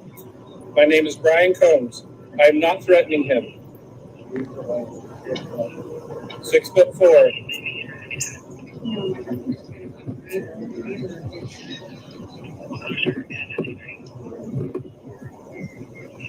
Brian, they're asking you to come inside so you're not danger. See, first of all, Jeff, I want to ask you, how tall are you? 5'7". 5'7". How much do you weigh? 170. So you've just been approached by a 6'4", 250-pound man that is aggressive and has a gun. I just want people to understand the context of this. And then also, you just heard that guy's wife get a message from the sheriff's department that says that he needs to go back inside. That's what the sheriff's department told him. And let's see if he goes inside.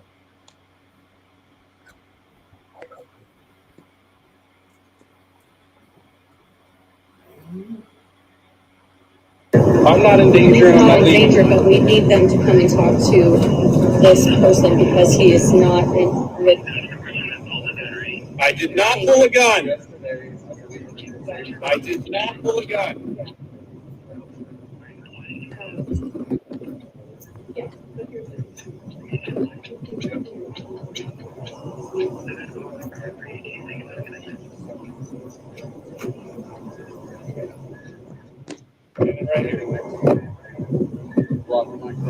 You can leave at any time you want. If you think you need to leave, you can leave. Now, how many of you would feel comfortable driving towards this armed man's wife?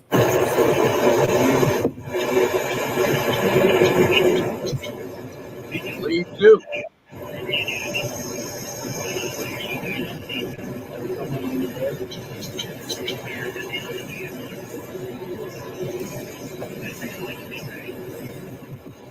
Yeah, why doesn't he leave? Right? This shirt's black, yep. Prius with Georgia plates.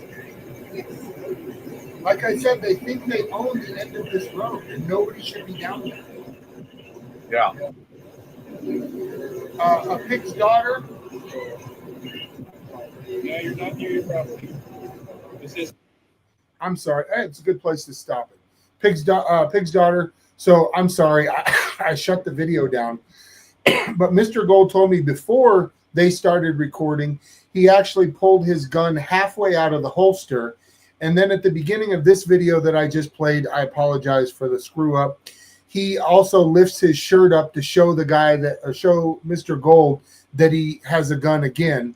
And so that's how he knows that he has a gun. And if you look here, this is where Mr. Gold was at. Just down here to the right, this is where Mr. Gold's property, and straight out is his driveway. The other neighbor that came out, and the one that we're looking at the vantage point right now, this is the neighbor that lives over here. And then the gentleman that lives, that is confronting him with the gun, lives right next door. So it's not like Mr. Gold is half a mile away from his house in front of somebody else's house. It's literally right in front of his house. I think the end of his property is somewhere right about here. So, yeah, let me keep going, and we'll move. Yeah, go ahead.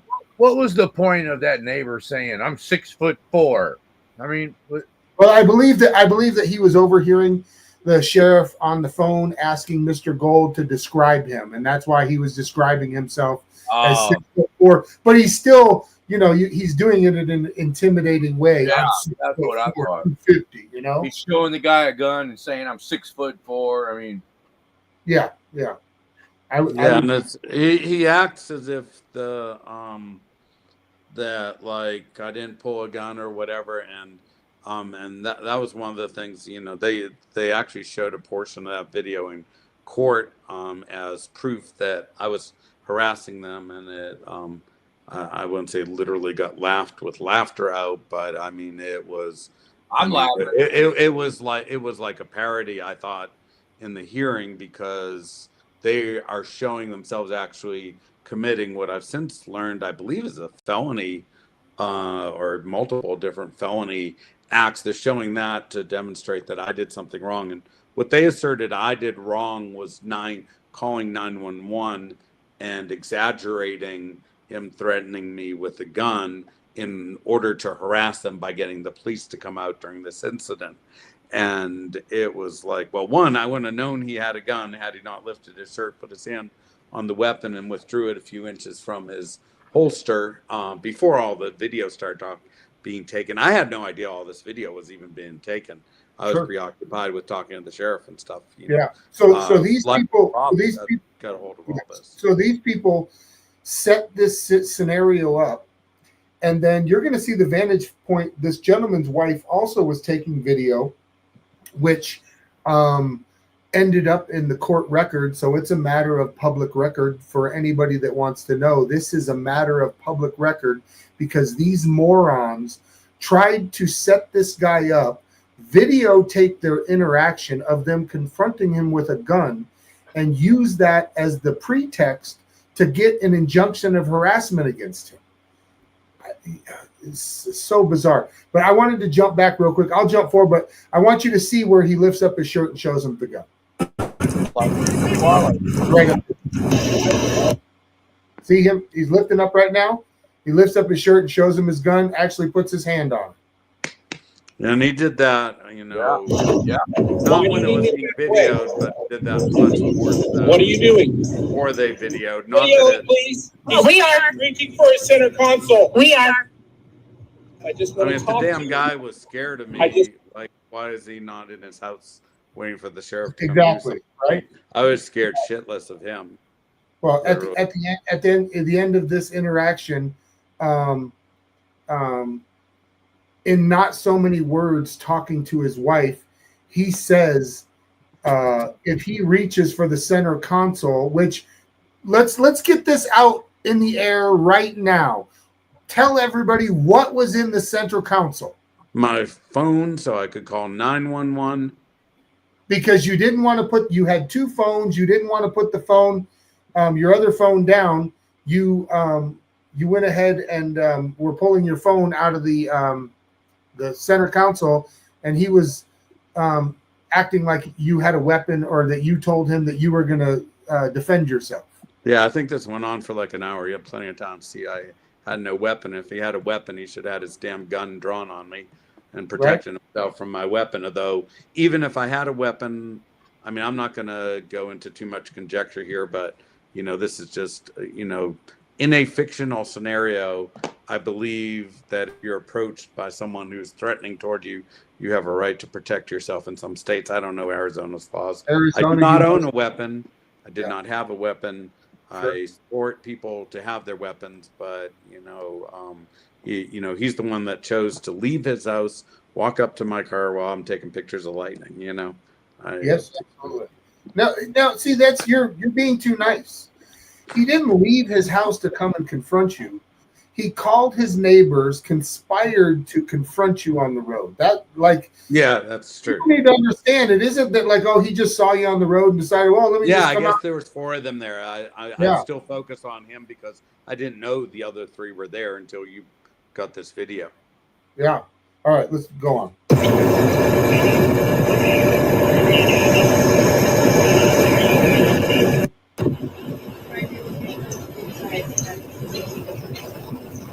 Again, the cops saw him come inside.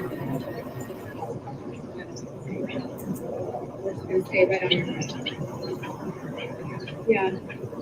Well, that's what he stated to the police.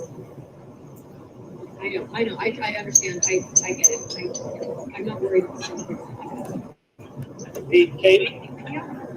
He opened his center console and grabbed something out of his center console and told me to get away from him.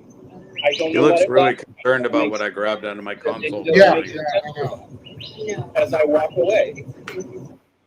The level of gaslighting in this video is unfucking believable. That's not been out. I never pulled it. If I did. He freaked out and said, get away. And I said, put your hands so I can see them. But Michelle has it all on video. I mean, I've done some really dumb shit in my life. But could you imagine being this fucking dumb, filming yourself doing this to somebody? I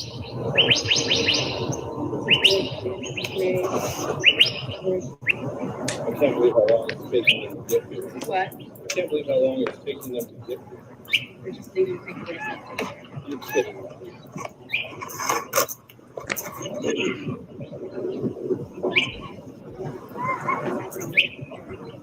Sure. What are you doing, Jim? I do not have my gun out. Stay in your car. Stay in your car. Stay in your car. Stay in your car. My hands are up. ARS. Can I get charged with sorry to interrupt. Can I get charged with not following a lawful order from that, please? Yeah, right. I truly thought for a good part of that it was some kind of undercover officer. I didn't know that he was even a neighbor at that point. Wow, that's sad. So ARS 1304, kidnapping in Arizona, is to place the victim or a third person in reasonable apprehension of imminent physical injury to the victim or the third person. Would you feel like you were in imminent physical, in danger of imminent physical injury? Like I did. I did. Yeah. How about you, Harvey? I mean, if you were... I mean, there was one point there I was freaking out. Were not coming, and this is just another interesting thing. I don't know what it is, the kind of connection these people have with law enforcement, but I called 911 right away. The police were not dispatched, as far as I know. When these neighbors called, they called 911 10, 15, 20 minutes into the incident. So my wife, she was downtown, like the opposite side of town. I called her. Actually, I think that's why I got the second phone, because one was on 911. Called my wife on the other. She was all the way near downtown. She got there 10 minutes before the police arrived. So Yeah. like they did not take my call. Even that matter of fact, there was whole separate incident. Just throw this out there. I don't know if you mentioned this in your videos. I once called the police when someone had a drug overdose at Oh yeah. at a restaurant, and they ignored my call because it was from me. Yeah. Yeah. And the And person died. they didn't. Yeah, they didn't believe you. That was at Hop's restaurant. So the blood is on the hands of the police department because, yeah, Mr. Gold did call about somebody that was having a drug overdose in a bathroom, and instead of going to the restaurant where this person was having a drug overdose, they went over to his house, and the person having the drug overdose ended up dying. Damn, dude, it's wild. This is so wild, man. Let me. That's negligence right there. I mean, Oh, that's absolutely. really one of the most traumatic things of this whole circumstance, because I mean, I guess that's in the past now, but that haunted me for months. If one of your neighbors would have made that call, they would have put them in the paper as heroes. Yeah. I mean, luckily someone else at the restaurant got them there, but literally the fire department was 1 block away on Harris. Yeah. And we were on Howden, and I don't know how long it took them to get there, but the call was delayed. And then I called my wife and asked her to call. She called, but then they said, well, if you're not there at the restaurant, we can't take a report from you. What the hell BS is that? And like finally a manager at the restaurant, they were trying to do CPR or whatnot. I wasn't in the restroom. I don't know what they were doing, but the restaurant staff was out in the restroom, I think, preoccupied trying to take care of this person. I'm trying to call 911. I don't know at what point they did, but luckily someone got the ambulance there, but it was too late to revive him. I don't know if it was the type of thing that Narcan would or wouldn't have revived them if they got there 10, 15 It doesn't matter. The fact that they were more preoccupied with you is the whole point, and that somebody died and they possibly could have saved a life. Like, you guys may think, you think this is crazy. This guy's situation just keeps getting crazier and crazier and crazier. And I mean, this is all documented in police reports. This is not us making this up. This is not us thinking about it. Every bit of this stuff is documented in police reports, and they are still withholding the body cams. I've been trying to get the body cams for 6 months now. Let's go, Pima County Sheriff's Department. Let's see what's going on over here. Let's see what these people are doing. Let's see the interactions you guys had. We already got one by mistake, right, Mr. Gold? You didn't even ask for the one body cam, and they ended up giving it to you, and that was the body cam that they conspired with your neighbor to come snatch you up off the street when you were walking your dogs the following day. Like, I had no idea. I was so scared of these neighbors for 2 reasons. One, I was less, although after I see this video, I see that I should have been physically scared for my safety for them. I thought it was all bluster and not substance, but watching that video, I think I had more to fear than I realized. But I hired 24-hour security for months on end there that it was costing me some days $1,000 a day. And I'm not a wealthy person. I had some inheritance and other stuff that I went through because I literally had to do that to protect me and my dogs. And 99% of the reason that security was there was so that I would have an alibi, because literally the very first day I had security out there, it was the day after the incident you're showing there. And my neighbors didn't know I had security out there, but I had professional military level executive security. These are not like your 18-year-old kid that gets a part-time job in a car with a yellow light. This was like top trained security professional, and it's someone I had intense respect from them. They fought for our military for over a decade, great values. We chatted. I showed him the incident. Well, he was there the very first time he was there. So the day after that brandishing of the gun incident, they called and said that I had walked and trespassed into their driveway, trespassed into the other neighbor's driveway, and I was having some psychotic episode and talking to myself. And that security officer was with me for the hours before and during, while that incident happened. And the sheriff called and said, "We got a report, blah, blah." And I think they were about to arrest me for trespassing on these neighbors' properties. And the security guard, literally his first day on duty, and he's telling them, "No, this is my ID number." He's registered with the state, the highest level, he has private investigator license, all that kind of stuff. He's not, and he's not there to cause my neighbors trouble. He's there to protect me. And even for me, he always said, like, I'm here to document the facts. He wasn't even there to like take sides. And it's like, I'm here to, for me, he was there to protect me and to document what he saw. And I thought that was it. I thought I would never have another problem with that neighbor, because that private security officer on his very first day, on his very first shift, witnessed what I had experienced, and I didn't know who was doing it, but I experienced, I don't know if it's 3, 6, 8, 10, 12 swatting calls is what I call them. So some people don't think that's only when they come with guns a-blazing, but fake calls, sometimes intense fake calls, and I didn't know who was doing them. I didn't know why they were doing them. Sure. The person who I believe was responsible for most of them, I never even met. Didn't think they were. I thought it was someone else. Sure. But anyway, I thought it was over, because I thought at that point the sheriff's going to go tell this person, knucklehead. Sorry, I don't mean to put people down as knuckleheads. I like some knuckleheads, but I thought the sheriff was going to tell these people, we have proof that this is a fake call. There's a private security person there who's bonded and licensed and saying this did not happen, and you're calling us and telling us something fake. And I wasn't, at that point, I don't know now how I feel about it, but at that point I wasn't trying to get my neighbors in trouble either. But I thought that sheriff officer was going to say, you stop calling us with these damn calls saying he's doing shit, when obviously he's not, or you're making stuff up or exaggerating things or whatever, or mishearing things.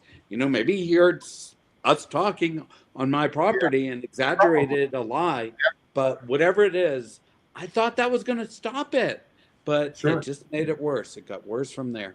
Yeah, and we can cut back so angry. In the essence of time. I mean, we've only gotten to where I've gotten in the videos, for crying out loud, because it's such a convoluted and big story. But all right, I'm going to jump ahead real quick. So this interaction on the street happened with these people, like I said, and nobody can understand. They didn't realize that it was a conspiracy at this point. For a second? Yeah, go ahead. I don't know how much, if you want to get into answering, I'm happy to answer questions. One just stood out to me. It says, yeah, go ahead, for sure. I just saw one that stood out. It said, one of you should move. I moved from that property in March of this year. Yeah. And I had an attorney tell me 6 months earlier, who I respect, who's a consultant still for me.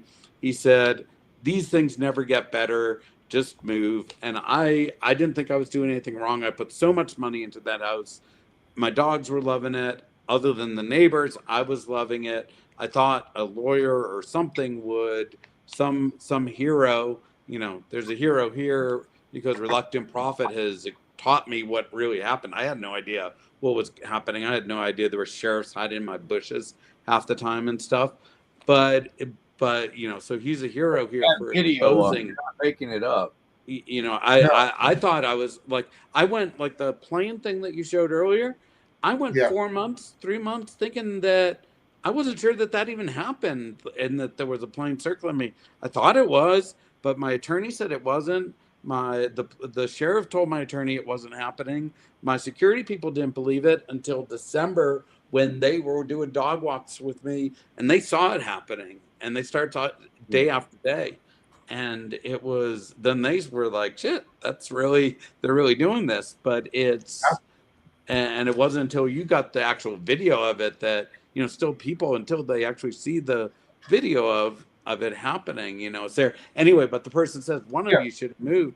I moved out of there in March because I never expected them to start filing criminal charges against me. I was dealing with harassment and trying to keep myself out of being thrown in a mental hospital for having paranoid ideations. The planes were following me when they really were, but I was trying to circumvent that.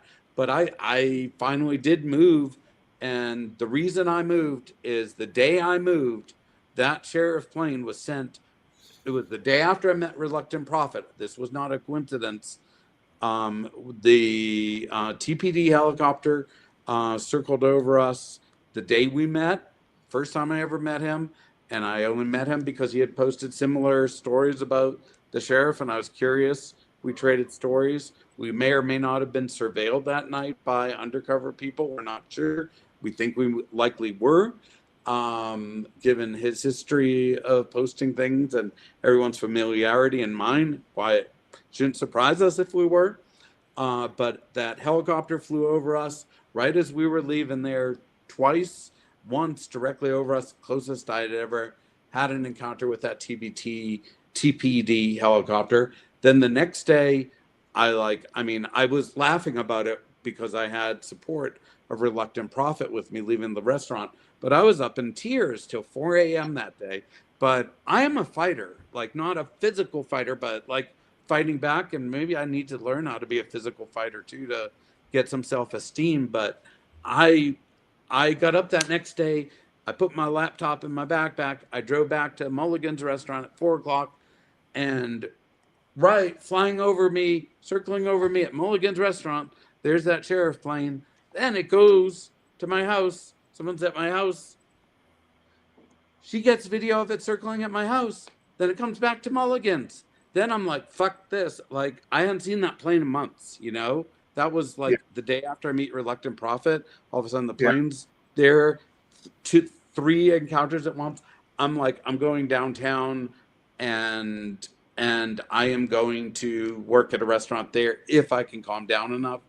And as I drove downtown, the damn plane 200 feet above me on Speedway, or not 200, that's an exaggeration, but very low where I could see it. And I'm talking on the phone.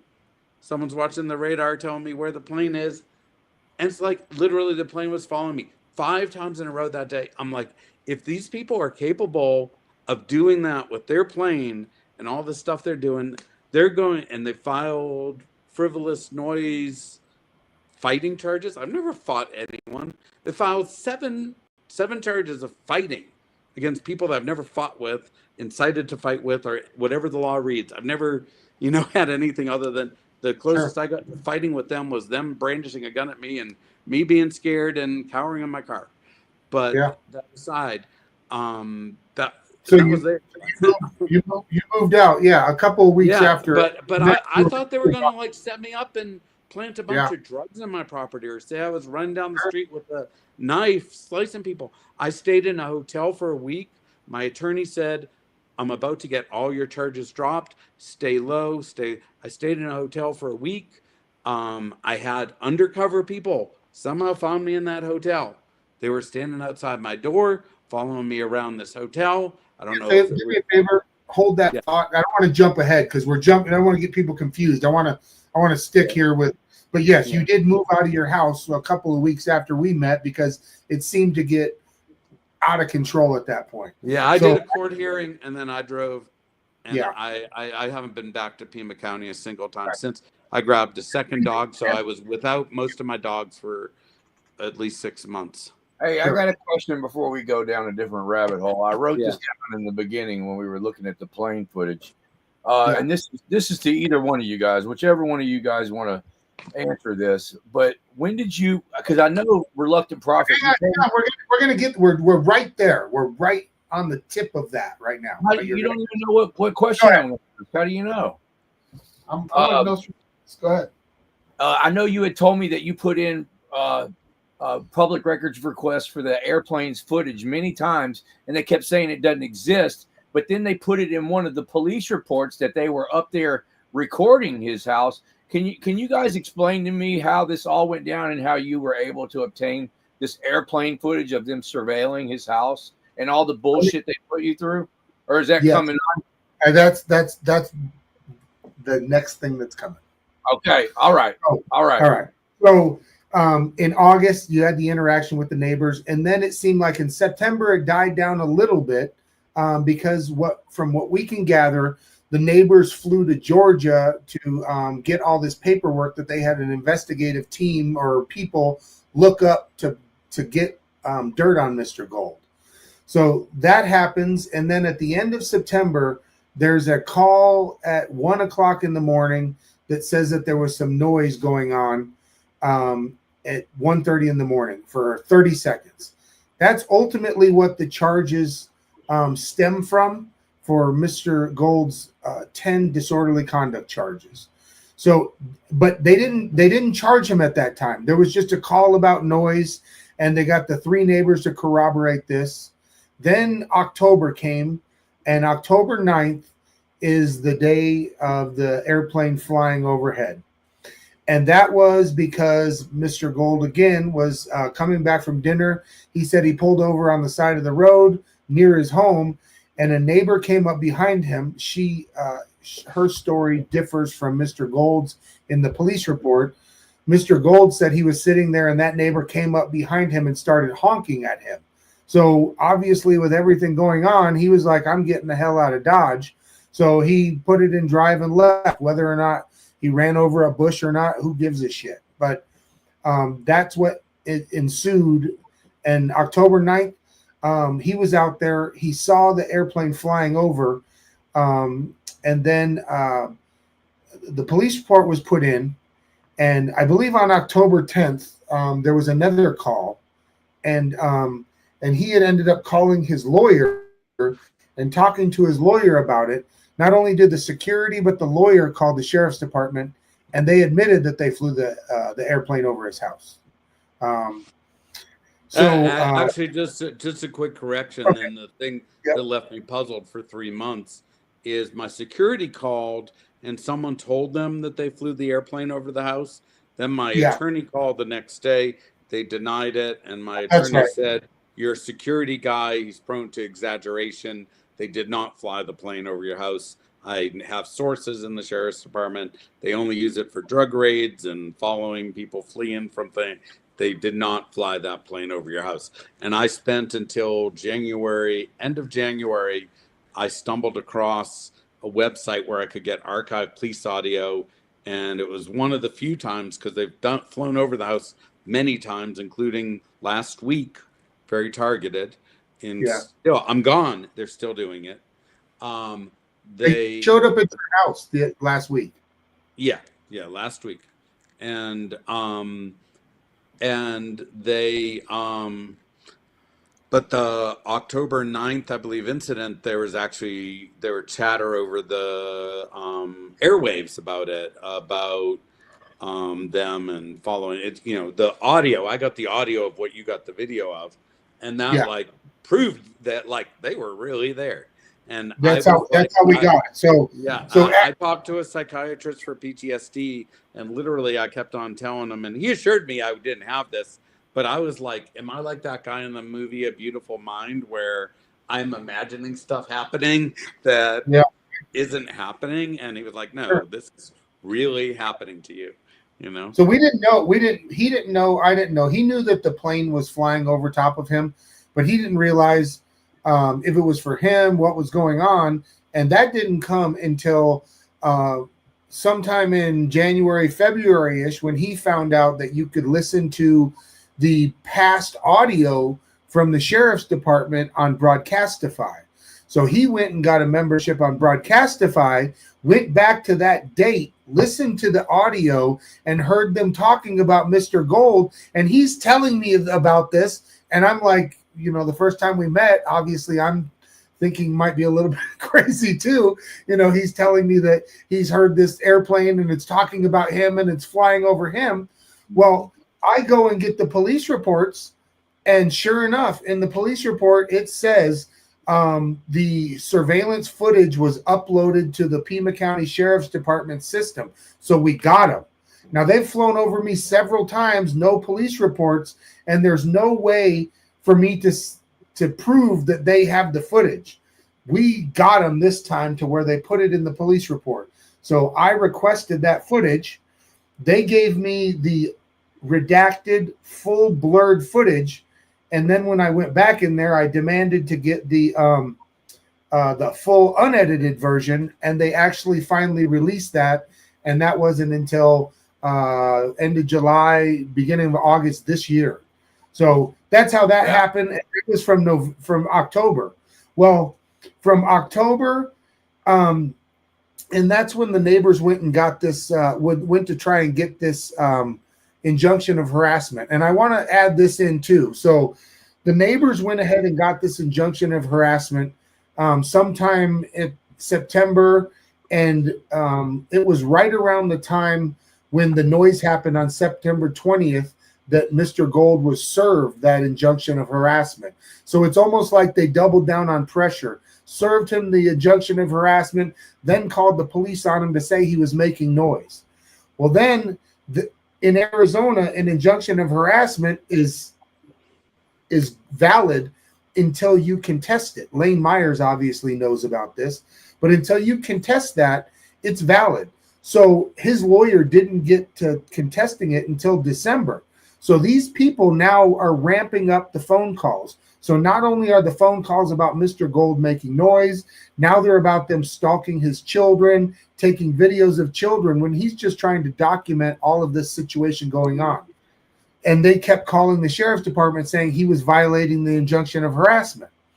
Well, when they finally got to court in December, somewhere around there, I'm not going to give the exact timelines, but it's November, December. They went to court and they tried to use that video that I just showed you for evidence in their injunction of harassment. And like Mr. Gold said, within 5 minutes, the hearing was over and they were basically laughed out of the courtroom. Mr. Gold turned around and filed his own injunction of harassment, and it was sustained. His injunction of harassment was in place. So, and that was basically through December and January. And Mr. Gold was feeling a little bit more confident that they were maybe now believing that he was being harassed by his neighbors. Well, January 10th or January 9th, I believe it was January 10th, Mr. Gold gets a phone call from the Pima County Attorney's Office stating that he's going to be charged with 10 counts of disorderly conduct.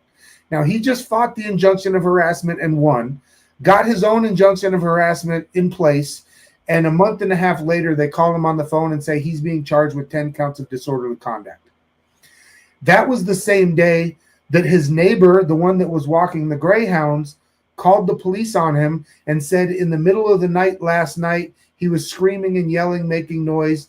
And then the day that he got the phone call, he was actually out in the driveway calling for his wife because he was freaking out that he now has 10 counts of disorderly conduct. And she went ahead and called the sheriff's department for him outside of his house at noon, calling for his wife and saying, "Help me, help me." And that's when the sheriff's department came out, Deputy Varela, not the Tucson Police Varela that I put the video out about last week, but Varela from the Tucson Sheriff's or the Pima County Sheriff's Department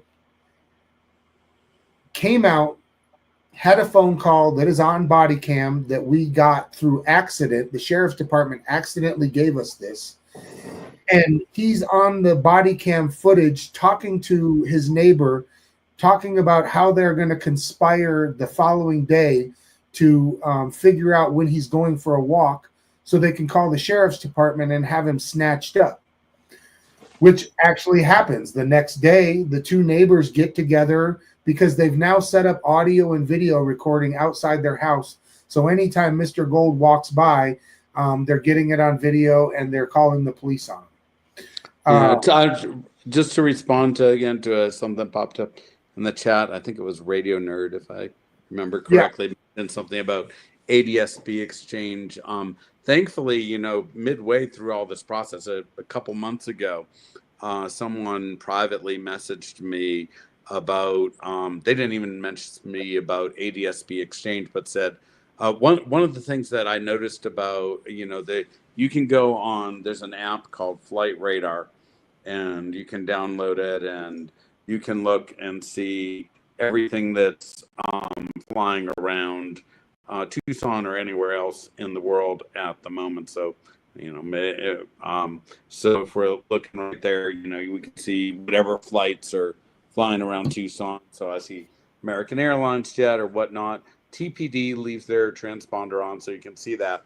But the way I could identify, it kind of was funny. It was by lack of being on there, but other than a couple instances, and that's actually a little It's not conspiratorial because it's proven truth. There's a difference. It seems conspiratorial, but there's a difference when it's real. But someone mentioned there's an ADSB number. It's a 6-digit hex code that gets assigned to aircraft, and most of them have it public. TPD has it public for their Air One and helicopter that they use, so you can always see where that is.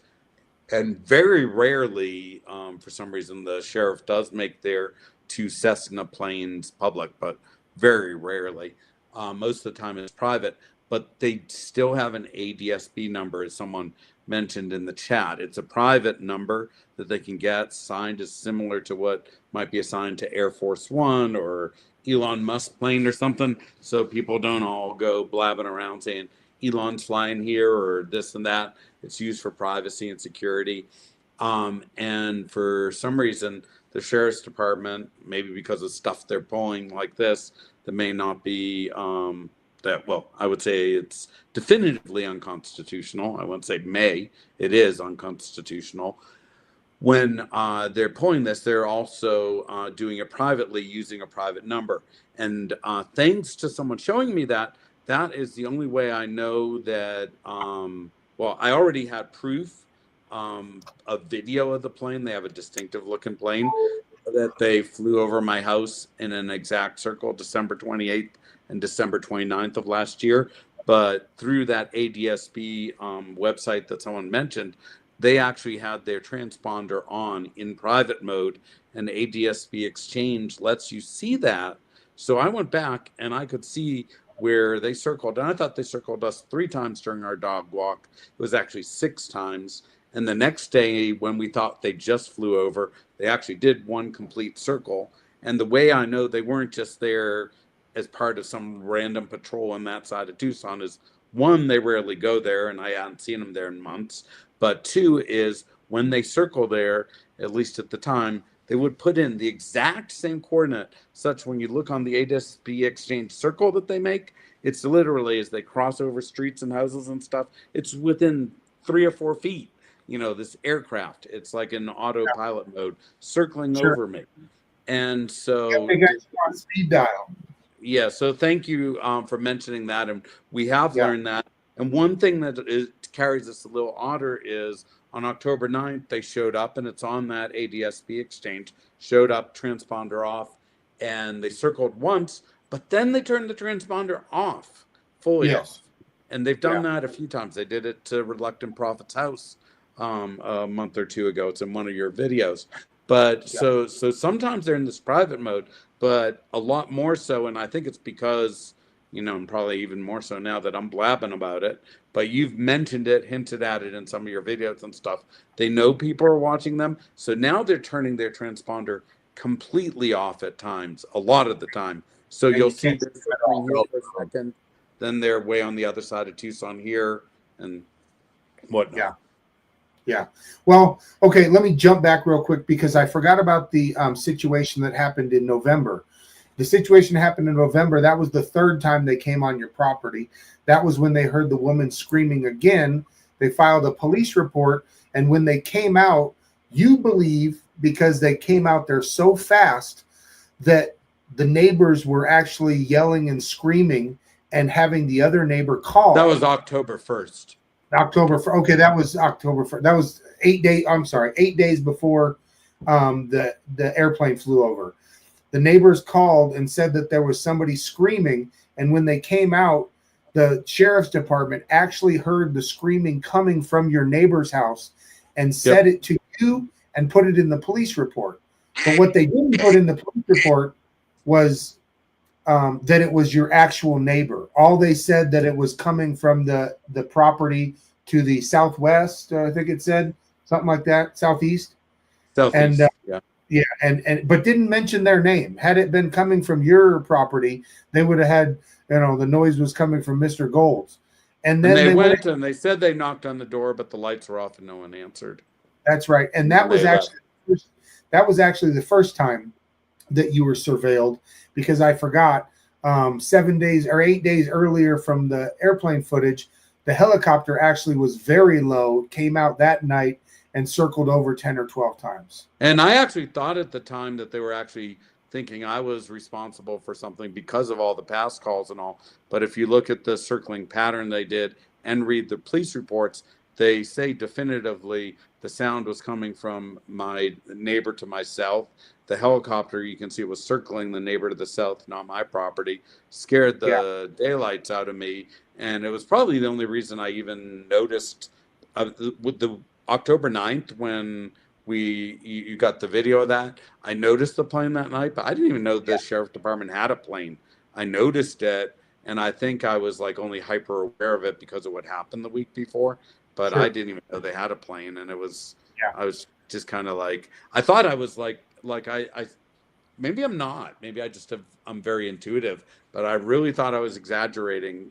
I called up to my wife and I said, there's a plane circling me. I'm down, like when I'm down there about to say hello to the dogs, and I'm like, and I felt like I was being a drama queen. I literally thought, because of what happened with the helicopter the week before, I was just making up, because a plane just arcing through the sky. Why would I think? I did have the incident where someone honked their horn on Freeman as I was driving home, so I was like, maybe something is going on. So I probably had my spidey senses up a little bit, so maybe it wasn't just dramatic. But then it circled a few times. But still, a private plane could be circling, a military plane. There was no reason for me to think they had this plane with spy cameras on it, like literally watching me throwing ice out of a cup and stuff. It's like, it's like insane that they do that. And So let's get back to January 10th. How we brought that everybody up when they filed the charges. And so they filed the charges, then they called out, and then they snatched you up. They snatched you up the following day, and they tried to charge you with another count of disorderly conduct. And luckily, again, because you were paying thousands of dollars for security, the security said that the night before that the neighbor complained about, he was there and you didn't make any noise. Now, you admit to making the noise during the day at noon because of the getting the phone call, but we can make as much noise within, that's one of the things. I'll be, just, it's not illegal to have an emotional breakdown, and the law is very specific. If you break the law, you have to target, I forget the word, but you have to like specifically do something to intentionally disturb someone else. So like if you go and like do whatever and you're not doing it purposely to disturb someone, that you're not breaking the law. But I find it interesting to know much noise, and then after you're warned, you have to break a certain decibel point for it to be disorderly conduct. I don't know what the laws are in Arizona, but I just got it varies. Arizona's a little different, but you specifically have to do it purposely to target somebody. And one of the things I think it's worth mentioning, and this is more something that I won't go into too much detail because I'll probably have an attorney by that point and defending me at trial if they keep on trying to pull this BS forever. But to the extent any noise was made, there 3 of the most traumatic days of my experience there. Actually, there is a lot of them, so I can't even rate them anymore. But 2 of the most traumatic days there was one, I had a sheriff's department officer jump over my fence and serve me with papers and told me I can no longer walk my dogs around my neighborhood. And he did that on September 19th or September 20th. I forget which it was. But on one of those days, he served me with an order that said I could no longer do the one thing that has held and sustained me for the last 25 years, my daily dog walks. He said I could no longer walk my dog down the street around the block because I'd be violating this order that was like 10 pages long of BS. And one of the things about the, just to touch on the IAH rules, all you have to do is show 2 incidents of harassment. Lane Myers has been dealing with some of those publicly lately. It's totally unrelated to my thing, but you have to prove 2 incidents of harassment. And what they did is they provided 8 pages of BS about random things they found that I did in Georgia that concerned them. But I hadn't met these people. The woman actually was and it wasn't even the guy with the gun that branched. The person who filed the IH, I had never met in my life. Don't know what she looked like. Didn't know where, anything about her. I had to do 2 intentional acts against that woman for her to get that order. But the reason it got overturned, besides the fact that they show a video of them brandishing the gun at me, is, which wasn't even relevant, was that, I didn't have any incidents against them. But nonetheless, well, I got off track. I got on my tangents here. I'll pull myself back in. I'll focus.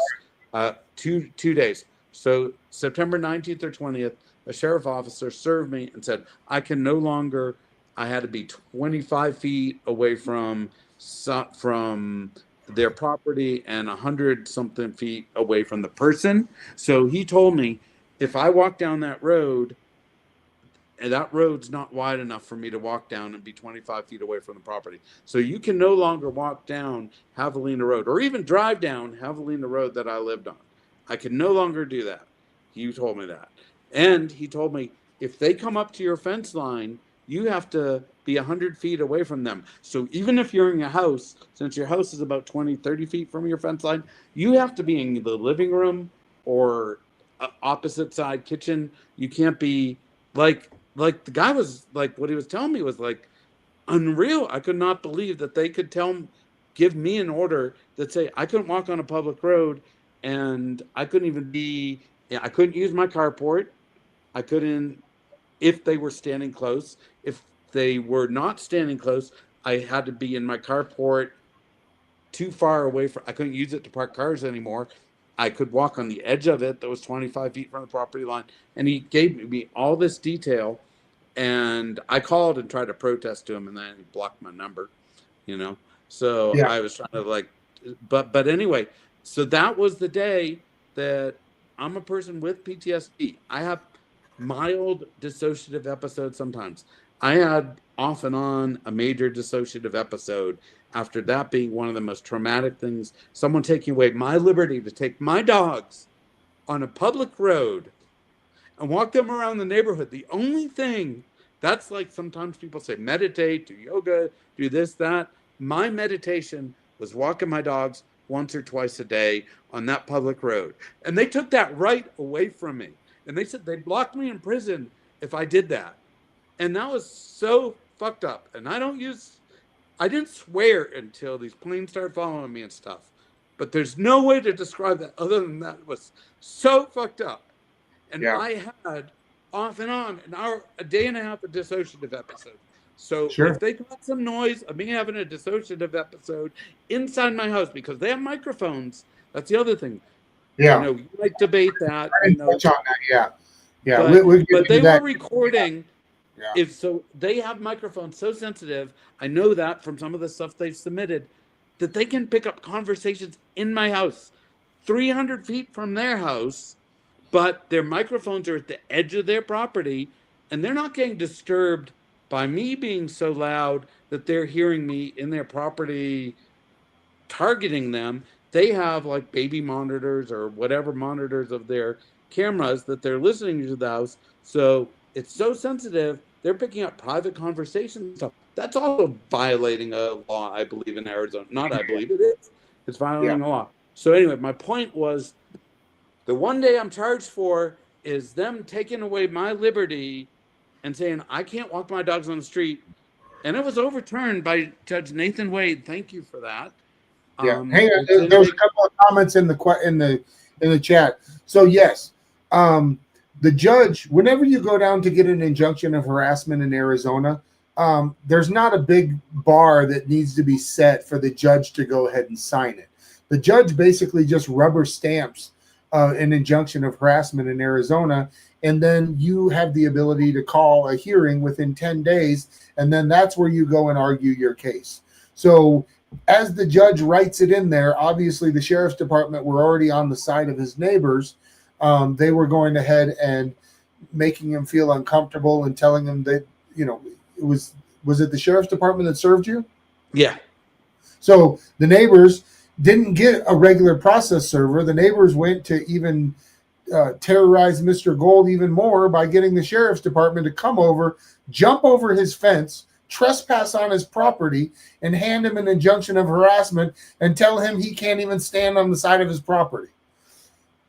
It doesn't. So yes, and it was overturned. Like I said, they tried to use the video that we played earlier of the interaction out on the street as the pretext on why that he's harassing them, which it was thrown. So anyway, just to let you know, so the day that I am charged with the 10 counts, I don't know how much of this was me being in the privacy of my own home, having anxiety attacks from just having my liberty taken away from me. I didn't go into any of that, Jeff. I wouldn't go into any of that right now. Yeah, still, but anyway, you still got to go into. I just want to. Like that. I was keeping down on that stuff, but yeah.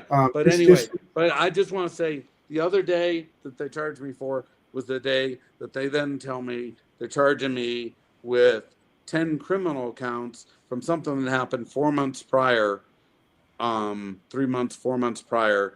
And, to the extent that I had mental breakdowns in my own house, I don't know how much of that they picked up or not, and they're trying to use that against me. But I just want to say that if there's any crime that was committed, it wasn't a crime because me having a mental breakdown inside my house because people are terrorizing me is not a crime. It's maybe what they did was a crime, but it's just the timing of it. It just made it so much worse. And then them waiting months to do that. So I hate cameras. I don't like that we have cameras everywhere. I don't like that. I like the old days, but I had to put up security cameras because of all this to document what I was and wasn't doing and have security guards on the property to document that I wasn't out there doing nutty stuff.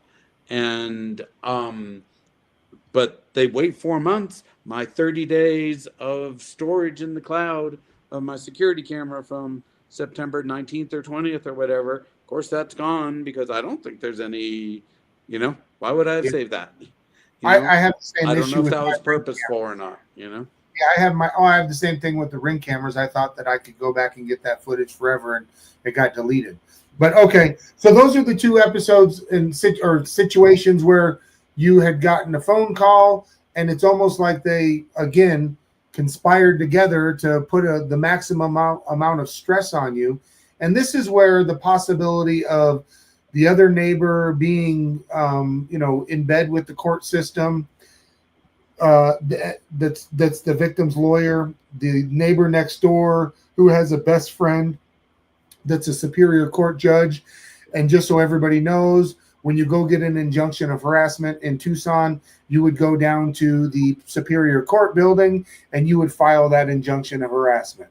So they would not only know when the sheriff obviously is going to come out to serve theirs, but they would probably get a heads up on the injunction of harassment that Mr. Gold had put in place. And interestingly enough, when Mr. Gold had them serve the injunction of harassment, Jesse Wayne Comio, the guy that we're going to talk about that snatched him up, was actually there at their house when the injunction of harassment was served, almost like they already knew that it was coming, which is another strange thing that happened in here. But jumping ahead back to January 11th, they came back out, they snatched you up, they charged you with an arrest, but then they dropped the charges.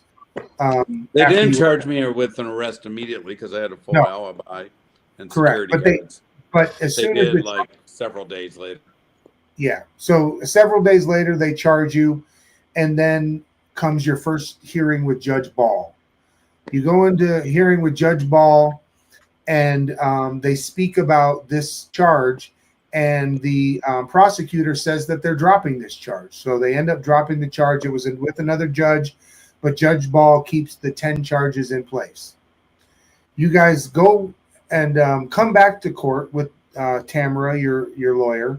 You come back to court, and that's when you need to go out of the country because you have some business to take care of. And for these misdemeanors, you are required to ask permission to even leave the state.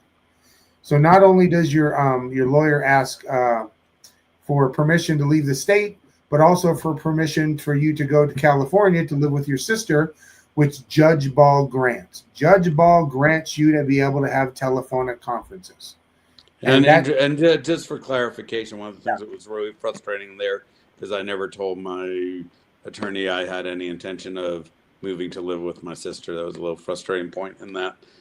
Well, not only that, kind of messed up some facts, but yeah. Yeah, not only that, but you told her, I can't remember, it was you were going to Berlin and she said something else, and you just quietly corrected her. Yeah. And we have the court audio. Well, then after the whole situation of the jury trial, because Mr. Gold wasn't really imagine that he had met Judge Ball and he wasn't very trusting, so he was asking for a jury trial. He called into the court, and the gentleman at the court said, look, your time frame for requesting a jury trial is almost up. You better get the motion in. So Mr. Gold filed the motion himself. It pissed his lawyer off. She called him on the phone and said, Mr. Gold, I'm done with you. I kind of think it was that she also has a relationship with this 50-year lawyer and has been on the same committee that helps to appoint these judges in the past 10 years. So we think that may have been part of the reason why she wanted to pull out. But Mr. Gold... Can I talk, when you're done with your thought, I want to throw a little... Sure, go ahead. There. First off, I think Tamara is a brilliant lawyer, and I wouldn't know 99% of what I probably got half of you from Reluctant Prophet, but I did get a good bit of huge. Matter of fact, Tamara was the one that told me we had to get a jury trial. She said that was like, if this got that far, that was important. Did we lose you, Reluctant Prophet? No, he just switched the screen to me and you. Okay. Yes. So anyway, she was providing me with great legal advice, and she helped me fight the injunction against harassment, and it was, even when they filed the legal charges, she sent me 2 emails saying these charges are being dismissed. She sent me 2 separate emails saying, I've got everything so that these are getting dismissed. Don't worry about it. I've got this handled. And she said, just stay low key. So I stayed in a hotel, partially because I was scared of the damn plane following me, but 2, following her advice of being low key. There's no way I could create a disturbance by walking a dog down the street with a neighbor if I'm in a hotel. So I stayed in a hotel far from my house. Oddly, the neighbor found out I was there, or someone did, and followed me around there, but it's another point. But we went into that court, and until my attorney Tamara found out about this highfalutin attorney being involved, she was so aggressive and protecting my rights and everything. And I don't know what it is about this guy. He's like mystical there. Maybe he's been in the state bar. He appoints judges. He's defended the Naco drug tunnel case. He's defended all these major drug cases. He's been investigated by the feds a few times for where he got his fees from and stuff. A lot of the current attorneys, the younger ones, probably don't know that. I don't know how many of the older ones know that, but he got into some water with a few different judges about that over the years, because when you defend major drug cartels, they probably pay you big bucks, and then it's illegal probably to get money from drug money to pay your legal fees. So it's probably not Aunt Sue in Kansas paying the legal bills. So there are some investigations there. But anyway, this guy, he's just, I don't know why he, nothing against him or whatever. If he's a good attorney, drug cartel people and all that, they need their representation too. And they have the legal right to that. But for some reason, he has got this level of, for lack of a better word, like, I don't know what word it would be, but it's just like, he seems to know everyone in the highest places of power in the court system, the judges, the other attorneys. And, I call an attorney and, one attorney without, I won't give his name, but, he's a high power attorney in that town. And he said, I would like to take your case, but I'm not going against this guy because I've been here long enough that if I want to make someone's life miserable, I can. Gotcha. Yeah, let's there's jump no off. way to go against this guy. Yeah, let's. But yeah, I don't want to dwell too much on this guy, but I will say something. I have a top criminal defense lawyer in Tucson, and I've spent a lot of money fighting my charges, and I'd like to thank you, Michael. All of my charges have been dismissed, but when I had Mr. Gold go in and speak to this person about maybe getting representation from my lawyer, the moment that Mr. Gold mentioned who it was, my lawyer stopped the interview and said, I can't talk to you anymore, and I won't be representing you. So just so there's that. I had that experience myself. So anyways, so this happens in January, gets snatched up the 11th. We go to court. We meet Judge Ball. Then that next court date before Tamara quits, you have the couple of conversations quietly on sidebar talking to your lawyer. And then we're not going to go into Tom Hartzell because, I mean, the next lawyer is in bed with this lawyer that we're talking about. Not only that, but he gets Mr. Gold an interview with another lawyer who interviews his wife and him for several hours, getting all kinds of private information, only to find out that he was the lawyer for his neighbors in the injunction of harassment hearing. Like the way this is all happening is absolutely nuts. So before that happens, you go to that hearing with Judge Ball. I listened to that hearing and I heard nothing out of the ordinary. And after you had finally gotten rid of Tom Hartzell, at the end, they filed a Rule 11, which is to see if you're mentally fit to stand trial. I know I'm jumping ahead a little bit, but I'm trying to get to, because if they want to go see all this stuff, you guys can go through my videos. Check out the Gold playlist. And we have all this stuff in his playlist, and the whole court stuff with Ball is basically in there. The one thing that I've left out of everything was the mental health issue, because I was going to try and do an entire video over the whole thing on all the mental health orders that they've gotten, but I can't even keep up with it at this time. They tried to come out and get you last week for a welfare check. So you go ahead and have that hearing. Go through Thomas Hartzell. That happens. They file the Rule 11, and they switch prosecutors at the time. And here's where Samantha Walker comes into the play. The same prosecutor that is dealing with Lane Myers. So she comes in and she actually reverses the Rule 11 and says, no, we don't want the Rule 11. Just a few days after that, the glorious Judge Alexander Ball reverses her decision and writes his own order to have you Rule 11, which sends you up to the Arizona Superior Court.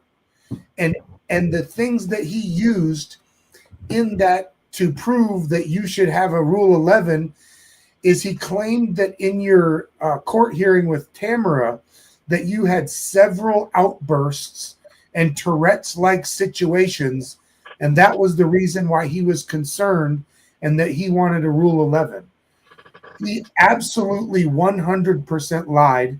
We have it on proof.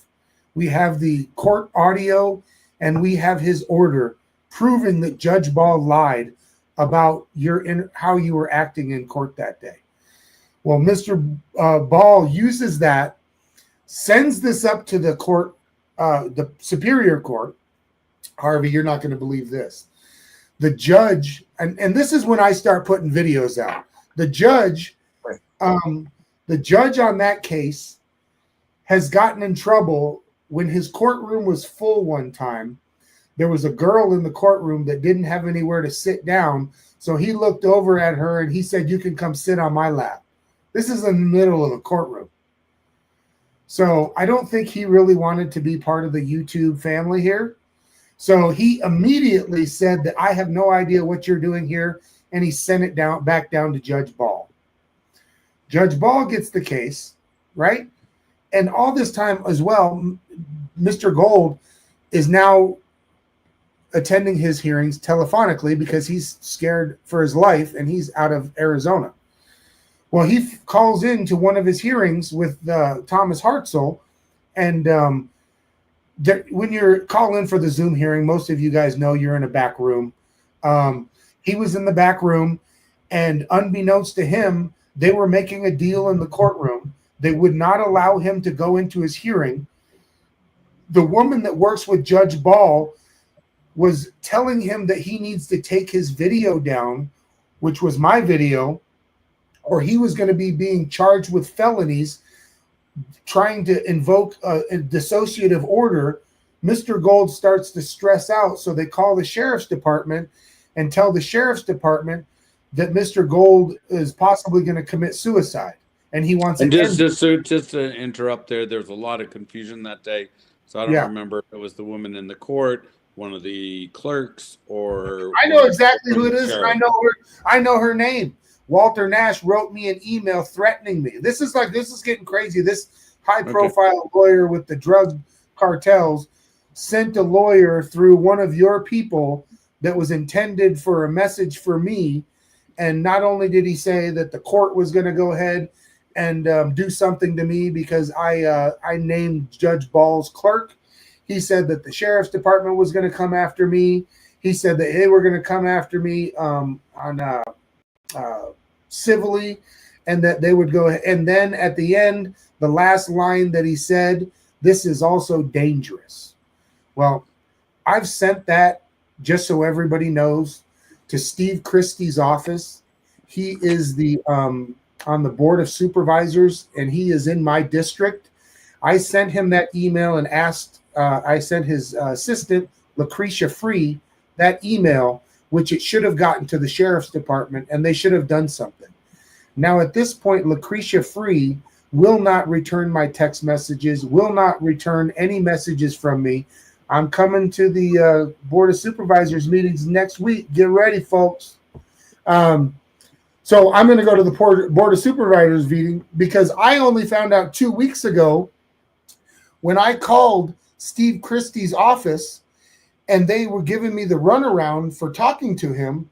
I said, "Well, I want to know what his schedule is. He's a public servant. What's his schedule?" And she's like, "Well, I can't tell you that." Well, I said, "He's a public service. I want to know where I can get his schedule." They turned around and called the sheriff's department on me for calling him in and demanding his schedule. Like the shit they're doing around here is absolutely wild. Yeah, so, go ahead. Yeah, and just one of the things I was getting into, we touched briefly on it. I don't want to go into it too much in this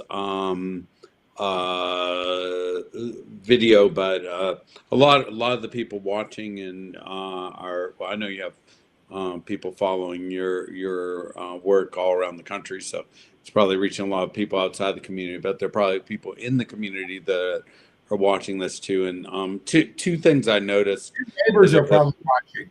Yeah. Well, I wish them well. You know what? They should be. And they should be ashamed of themselves. If they're sitting there right now, hang on, let me talk to them real quick, Jeff. If you guys are watching this man, what you've done to him, terrorizing him, Walter Nash, Laura Conover, Samantha Walker, Neil Poston, Judge Ball, if you guys don't stop terrorizing this man, you guys should be ashamed of yourself. You guys, are conspiring against this person. You've destroyed this person's life. You've cost this person hundreds of thousands of dollars because he made some noise at 30 seconds in the middle of the night. Like, this is absolutely, it so pisses me off. And when I've got a construction crew over here working willy-nilly at 3 o'clock in the fucking morning whenever they want to, and the sheriff's department comes over here and turns me into a criminal because I want to make some complaints, and they're hunting you down like you're a dog. I mean, this is like absolutely beyond the pale of what should ever happen to any human being, or what any neighbor should be able to do, or to use the government to terrorize somebody. And then for them to go ahead and slap you in the face and put in your police report that you're terrorizing them by walking your dogs. This is an absolute joke, a travesty of justice. And Lane Myers exposed all of your dumb asses and how stupid you people are. So it's going to continue happening. We're all going to show up to these court hearings. We're going to all audio record these court hearings. We're going to live stream all these court hearings, and we're going to out all of you for the liars and the criminals that you are. I'm sorry, Mr. Gold. It just gets me fired up. Let me add one thing real quick, man. I don't know what all this stems from, but it is not because he made a little bit of noise once or twice. Something else is going on. Yeah, well, obvious. So let's get into this. That's exactly what I wanted to address. So maybe I'll just share. That was one of my questions too, man. I'll try not to get on too many of my tangents. I'm going to try to think before I talk. I don't usually do that, and Mark, and just most people can kind of like follow it, but I know I lose some people. So I'm going to try to focus on two things. The first thing is the general legal system in Pima County, Arizona. The second thing I'm going to address is my personal situation because it's a little bit different. But I think the first situation is the bigger part of this. This is a system that has been in place apparently for decades. It's very different than what I observed in Georgia where I lived. They had what a lot of people might call the old boys network or this, that, whatever terms back in Georgia. But one of the things I learned when I moved out there 35 years ago, this old boys network, everyone has their Second Amendment gun. They watch out for you, even if they hardly know you, unless you're a complete ass, they still watch out for you. And when you are a complete ass, they still watch out for you. And yeah, if you go and you commit some major crime or whatever, it was the type of community, and he openly posted about this, the sheriff there, like if someone walked into someone's house and tried to rob them and the person owning that house shot that person in self-defense or protecting their property, that sheriff probably wouldn't even written a damn police report. They probably would have coroner out of there, or the medics or whatever. I mean, that was just the attitude there. He was concerned about law enforcement. They didn't set up speed traps. Yeah, if you go 82 miles an hour and you're drinking, yeah, you're going to get the law thrown at you. But it was a different system. I knew one of the judges there. I was in the town. There was a neighbor that was like trying to that was trying to take over part of my property by squatters' rights. And the judge, even though he was actually a private attorney too, but he was kind and courteous to me. And he saw my point, and he was pissed off at his client. He still had to represent his client, but I was in a legal system in Georgia that was one of the best probably in this country. I was fortunate to that.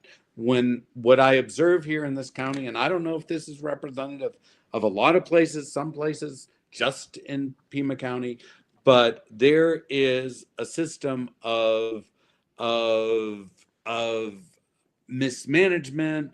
I mean, there's a sheriff's office where it's not me that has to say there's a retaliatory environment there. Look at the sheriff. He throws his competitor off for someone campaigning for her in something that resembles a sheriff uniform. This is the same sheriff that 2 years earlier in full uniform with his badge and everything. If he's going to be defending the Hatch Act or whatever he's going to throw out there, he was in full uniform campaigning for Katie Hobbs on a commercial. So, you know, Yeah. I don't even need to go into all the tangents, No, but there's for a sure. retaliatory environment in that sheriff's office. It doesn't Oh, mean the deputies are bad. Some of them like quit and stuff. Most of the police reports in this case actually reflect the honest truth and support the fact that, you know, the neighbors are doing some pretty idiotic things. Not Yeah. all of them, but most Yeah. of them do. But there's this climate, there's culture of judges and defense attorneys, and everyone knows everyone. So this is my best knowledge of it. And whether I hire to a system out here. and so whether I hire Tamara or Tom Hartzell, I thought they're both good, competent, great attorneys. Tom's been part of the system longer. Tamara has more of a rebellious streak in her. I liked that. She really knew the law really well. Tom was a problem solver, good attorney. And if I got a DUI, if I knocked down a tree, if I got in an accident, if I hurt someone, you know, he would help me get the best plea or the best. I would not apologize for any of these people. What I'm talking about though. Yeah. I'm not apologizing. I know what you're trying to talk about, but I'm trying to get at. Let me just finish my thought here. Is there is a culture there. So whether I call attorney A, B, C, D, E, F, or G, if they're a good attorney there, they're not going to defend people the way they needed to be defended if they are innocent or very mildly guilty or something, and they want a big club. Well, yeah. If I went and I got pissed off at my neighbor and I threw a rock through their window and did something wrong, and they got me diversion or a plea to something lesser, that's that would be that's what everyone's used to doing. Sure. And so if you look at how many cases go to trial there, practically none, unless I'm doing bad Google searches, because they're so used to shuffling papers, they're overloaded, and so it's plea this, plea that, do this, do that, and they go out to lunch, and I'm sure it's that way in a lot of places. They have to be friendly and all. But I do want to stick to the timeline there because let me just I'll wrap this up then. So anyway, it's a sick system, and I believe in my heart that I did not break any law that it justifies what they're doing to me. I do believe some people have broken some major laws against me. If someone ever wants to take that up, that's their choice. But I believe I am caught in a broken system. And it's not that attorney A, B, C, D, E, F, G, or judge A, B, C. Like Judge Ball is well trained as an attorney in the law and this, that, the other thing. A lot of those judges aren't trained in it. He tries to run a respectful courtroom. He tried it. Let's move on because I don't want to get into it. But anyway, all I'm saying is trying to lock you up. I don't like that. Well, he's not a good. I also did it. He's not. He proved himself last week, and he proved himself in your case. And I know you still have to deal with these people. Okay, so all I'm saying is the system's broken. Yeah. System's broken. Okay. System is broken because there needs to be a way that if someone is innocent or has done something trivial, but people have some level of power or influence, they cannot make that person's life total hell. That's what's happened here. That's broken. I could have walked away from this with some things that were thrown at me. They said, sell your house, move, whatever, be done with it. And I was going to sign that piece of paper on August 1st against my conviction that it was unconstitutional for me to sell that house, even though I was selling the house anyway. I was so pissed off that they would weaponize, I'd have to sell my house. I don't think they can even do that to a murderer. But they're telling me I have to sell my house. And I was selling it anyway, but that pissed me off.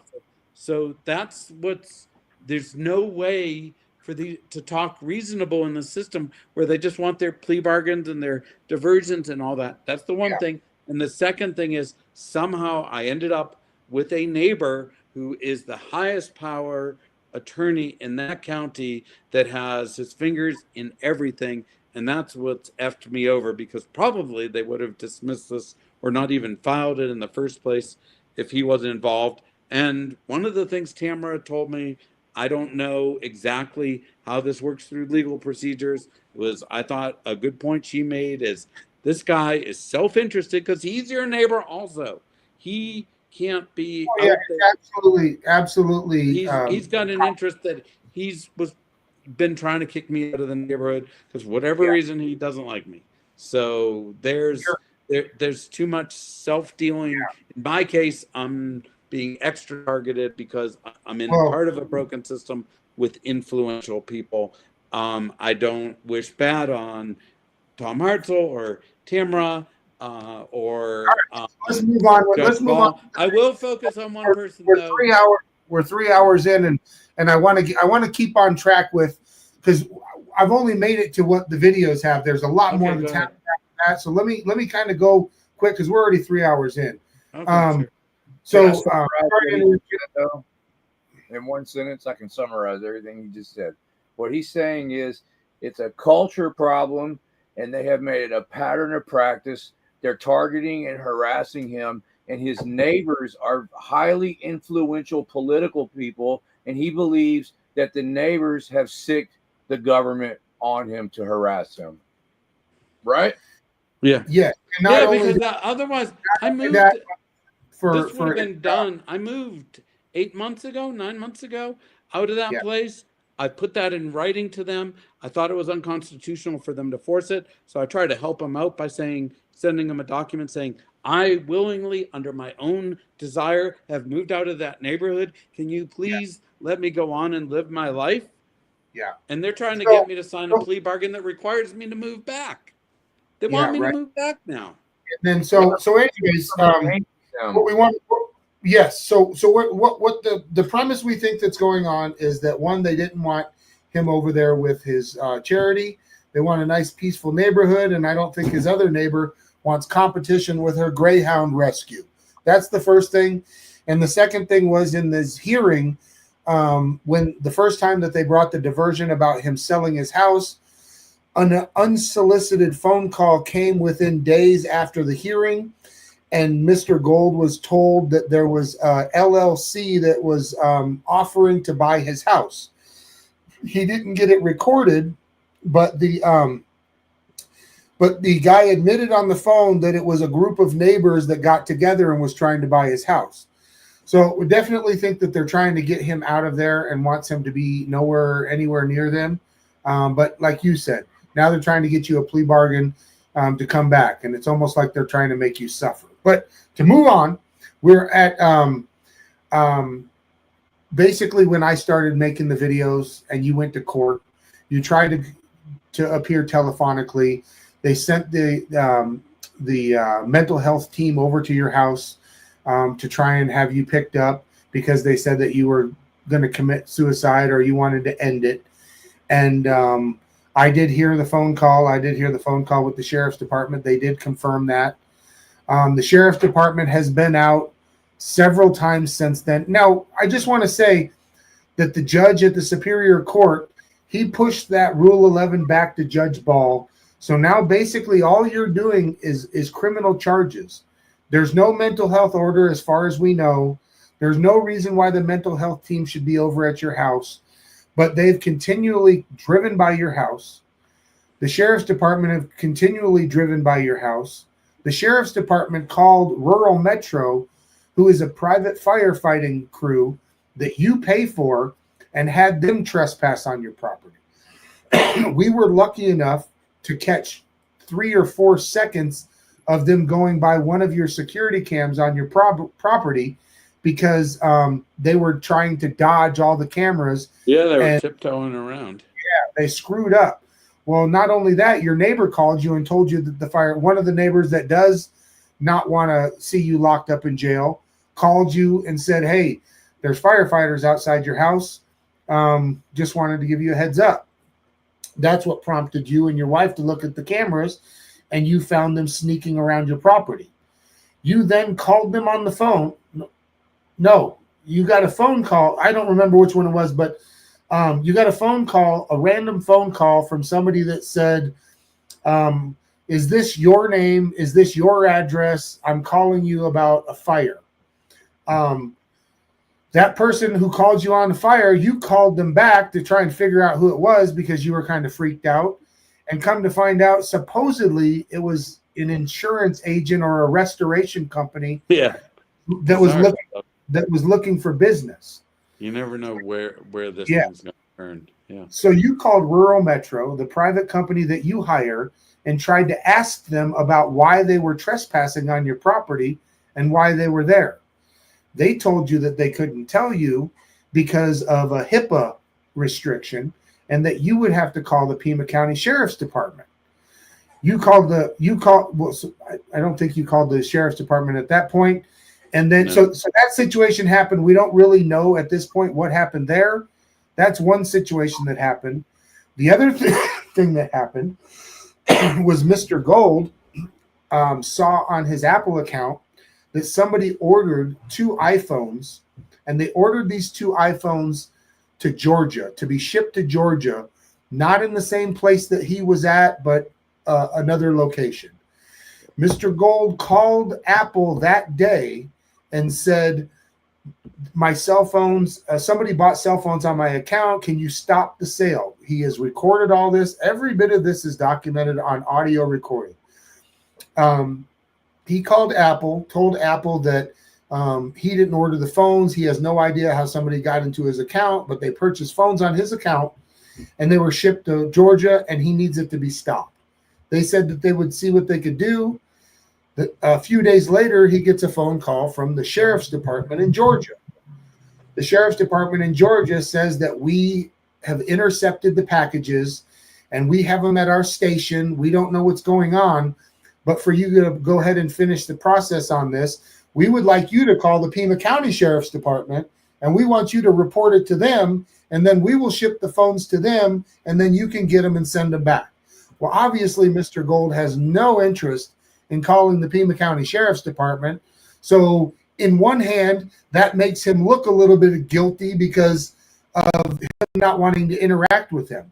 Well, obviously, the conspiratorial Pima Sheriff's Department is now in contact with the Georgia law enforcement, Sheriff's Department.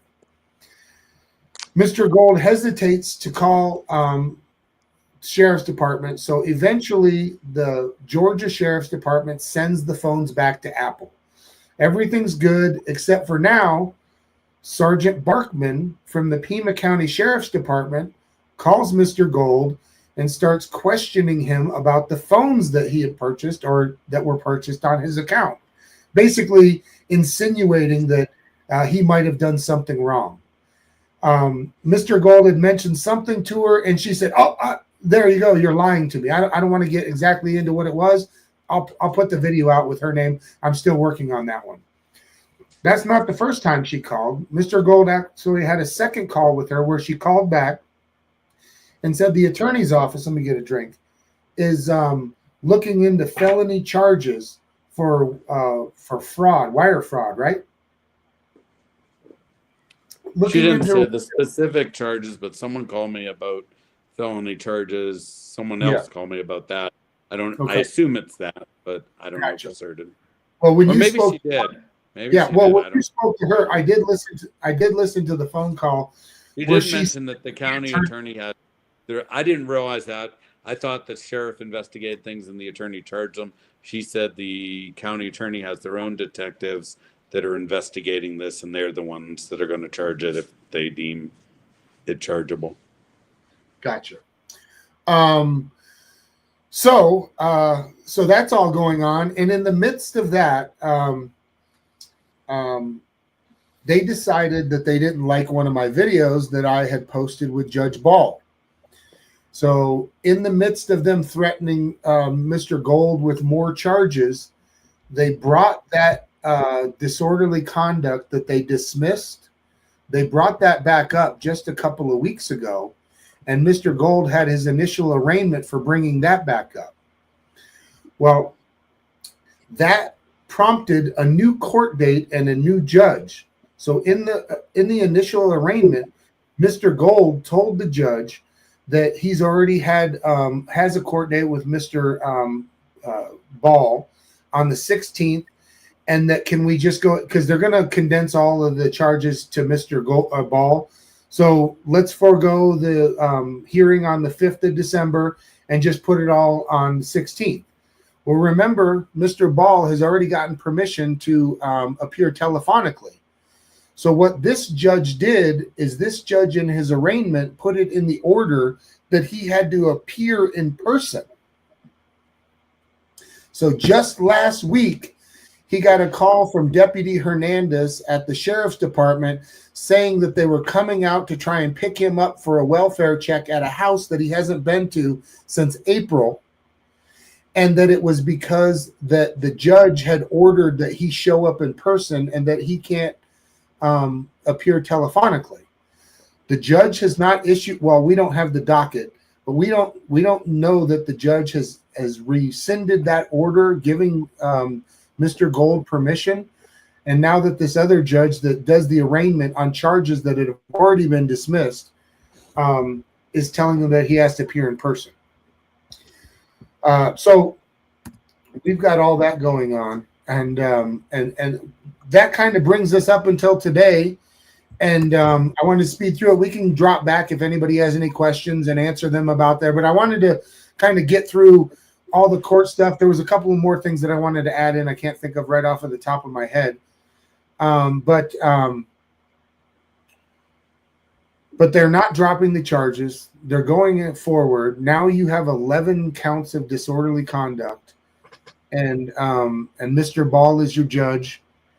And we have a court hearing a week from this Monday on December 16th. Anybody that would like to come down and sit in on the hearing is more than welcome and would be appreciated. So that's where we're at now. Obviously, you can see there's a whole lot of stuff going on. I'm sorry to push through, but I wanted to get those other things that kind of were outliers, that they're just showing up at your house. They're still showing up at your house, and there's no mental health order. Do you know of a mental health order that's current on you right now? No, but from what a couple people have said, I believe there might be a new one out there. They can't.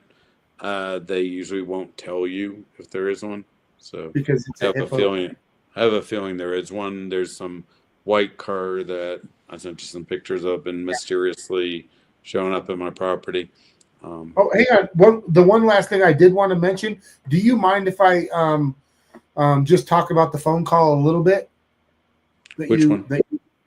The phone call about you being drunk and maybe being on drugs and wanting to find out your phone number and your address. Oh yeah. Yeah, sure. Just recently, somebody called get some whiskey and get drunk. Okay. Somebody called his sister and tried to scare her and say that he was having issues and that they needed to get either his phone number or address. Yeah, let's not talk too much about people and places, but okay. Story. Yeah, sure. And obviously, Mr. Gold is not really interested in letting these people know where he's at, rightfully so.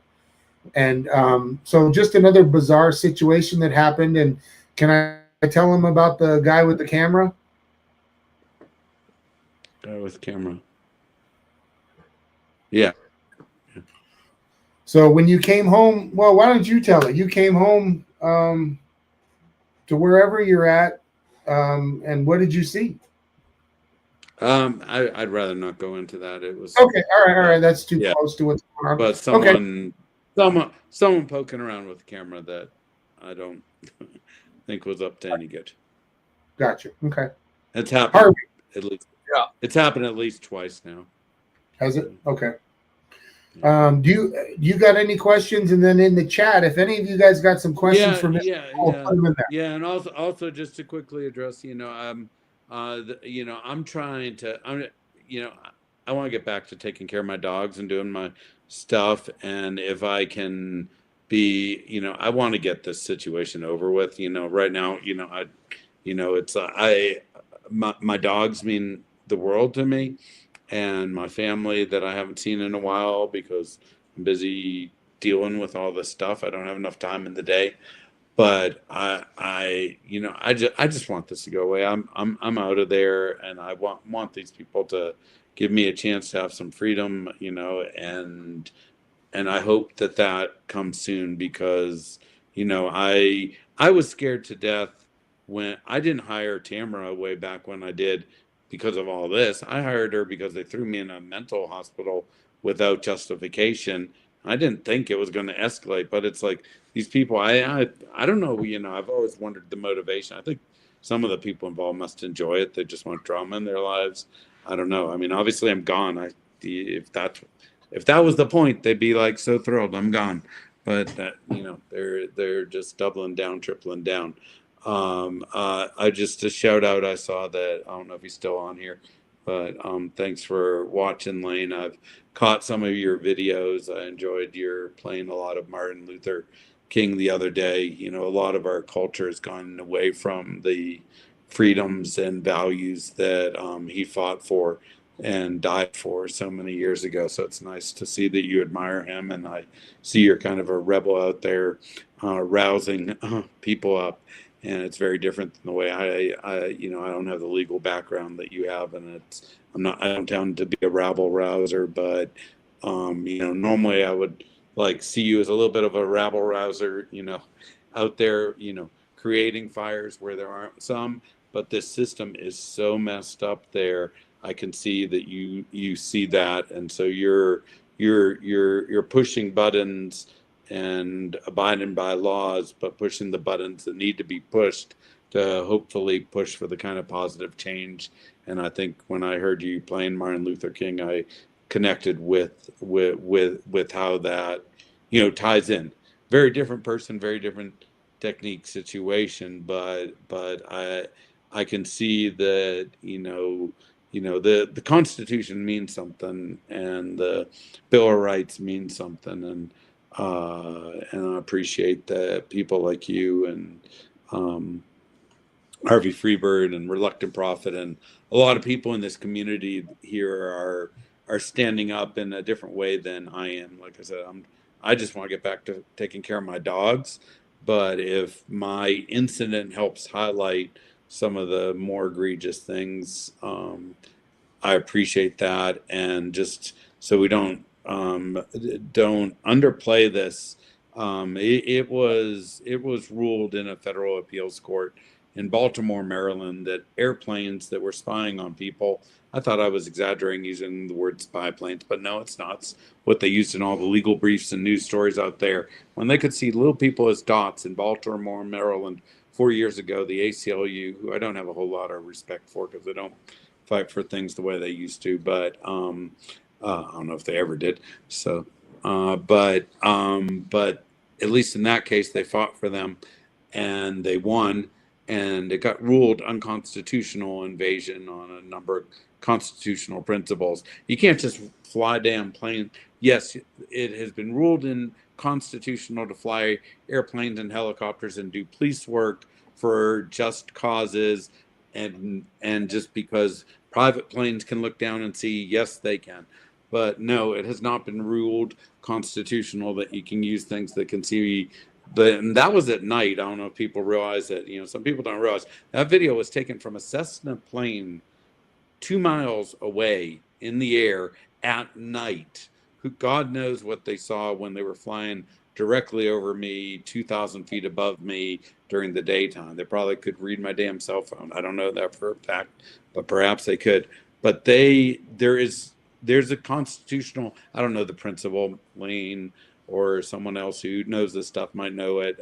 It's talked about in one of the videos, but there's certain constitutional principle that you have, I forget what the term in law is, but you have the right to just like live your life and be free. You shouldn't be able to, even if it's not a technical violation, and maybe it is, but even if it's not a technical violation to fly over you or do this or that, you should be able to walk on your own property and walk your dog and not think every other minute I am being surveilled or there's the damn helicopter, or there's the damn plane, and am I being surveilled, or me being in another state and worried because I've actually learned that one of the persons involved here has connections in 2 other states I've been in and has abused those connections to track me in other states. So I have a freedom to, whatever they call it, constitutional freedom to live, and I appreciate all of you fighting for that for me and for other people. I mean, this, the work you guys are doing, it's like, it's we need that, and I appreciate that. And I don't know if you guys, I know we've been talking amongst ourselves so much. Yeah. If anyone's still there with questions, if you're okay, you guys are okay with this. If you want to re-ask your question, since the chat is so long, I'm happy to answer any questions anyone has directly for me, and I'll look at the chat, or for And Reluctant Prophet and RV Freebird. Well, I just want to point out something real quick, and that was that is the only plane footage we've been able to get. And yes, Mr. Gold knows that they were flying over him during the day low. We have it on the tracker, but when I went down to get public records request to get the videos, because it wasn't in a report, again, they said that it doesn't exist. So we haven't been able to get any daytime footage, even though we know that they've been flying over him.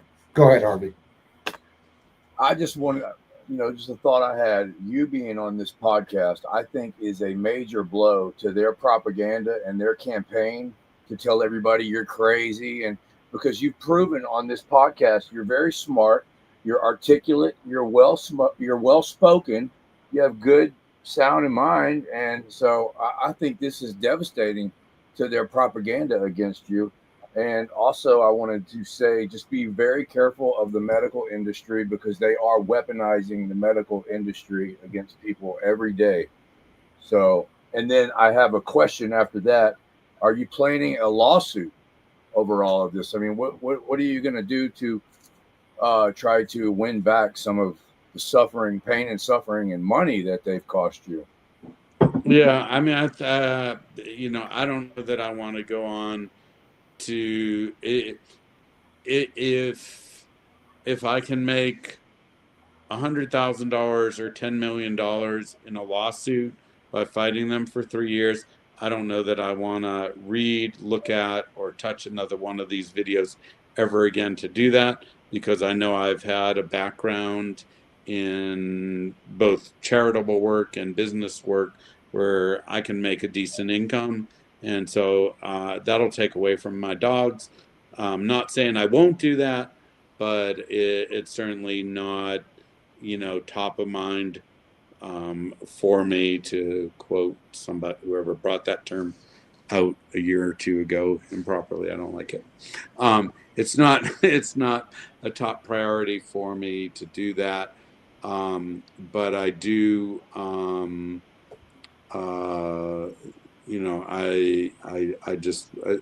want my life back. I mean, I'm a very productive person.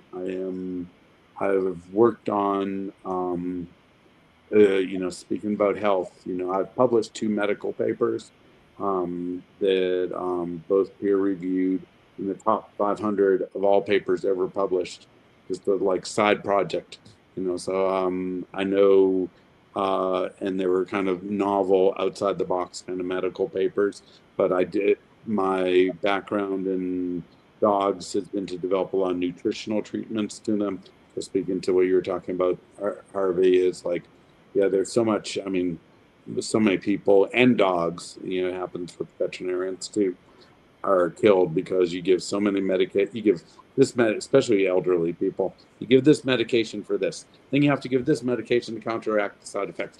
Then pretty soon the people are on 16 different medications and their liver's failing and the this and the that. And it's like, yeah, there are certain medications. Yeah, if you get a bad infection and you take amoxicillin clavulanate or something, yeah, it's going to probably clear up faster and save your finger in some cases. Other cases it would clear it up anyway. There's good places for medicine, but I'm totally with you there. But it's like I have 2 dogs with cancer, and their tumors are both disappearing with natural treatments.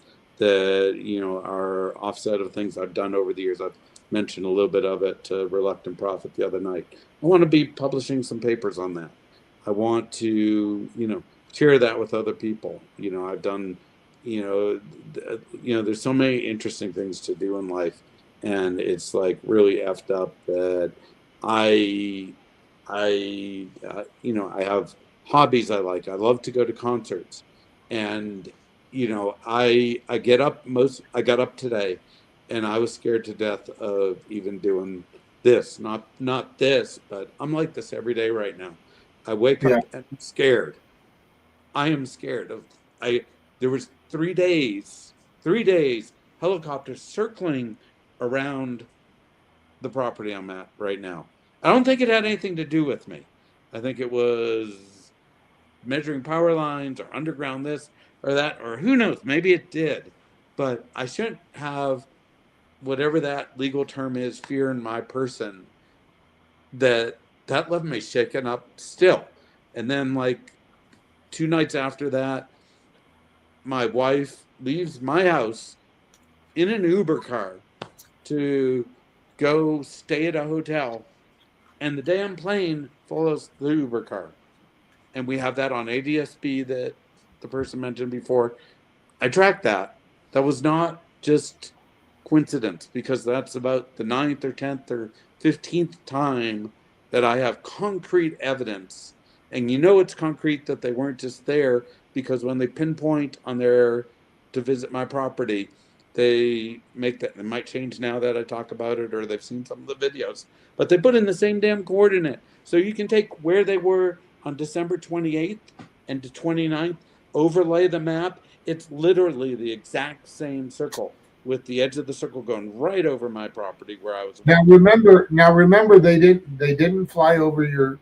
You're imagining this. They Yeah. didn't fly over you on the 28th, because I went down and I did the public records request, having the ADSB footage with the exact times that it flew over your house and circled 6 times, and said that they weren't over there. Yeah. And then 3 weeks ago, a month ago, they came and I had someone pick up the mail at the house. The damn plane did that same exact circle. Have it. You can overlay it. And then another day, they came during the day. They do a different circle than they do at night. I'm learning so much about aviation. It's so funny. At night, they do a circle where you're in the center, because they want to keep a focus and get the best focus on you. During the daytime, they want to get the best close-up view of you with the natural light and all, so they put you at the edge of the circle. I've noticed that. I mean, I shouldn't have to know this, you know. Why should I know? And I probably know, you know, more about their plane patterns than the people in the department, other than the actual pilots, because I've observed so much of this. And it's just nutty. And how many other people are they doing this to? How many like people are they, you know, it's like, yeah, keep the, you know, have, if you want to have a plane, have the damn plane, and there's some major drug operation, put it in the air. Or there's someone fleeing from the police, or there's an arsonist. There was one of the times this happened. I don't know if I gave you this audio or not, Reluctant Prophet. A couple weeks ago, I was just randomly watching them. They were watching an arsonist in the northwest part of Tucson. I saw the plane on ADSB radar. I was listening to the transmissions, curious what this plane is doing, because of all I've had to deal with this. And I'm dealing with it from, you know, hundreds of miles away. I'm watching it, curious. They're doing this, and then they get on the radio right after, I forget if I had a snack delivered to one of the helpers that's watching my house or something. I think I might have had something delivered, or maybe they just picked up the mail again or something. But they left, and they're reporting the arsonist is here. It's here. They're talking about, do we want to look for more fires? Yeah, that might actually be a good purpose for an airplane. That might actually be an appropriate purpose for it.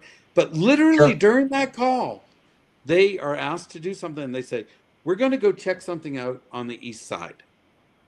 And then they go straight to my house and circle my property 3 times.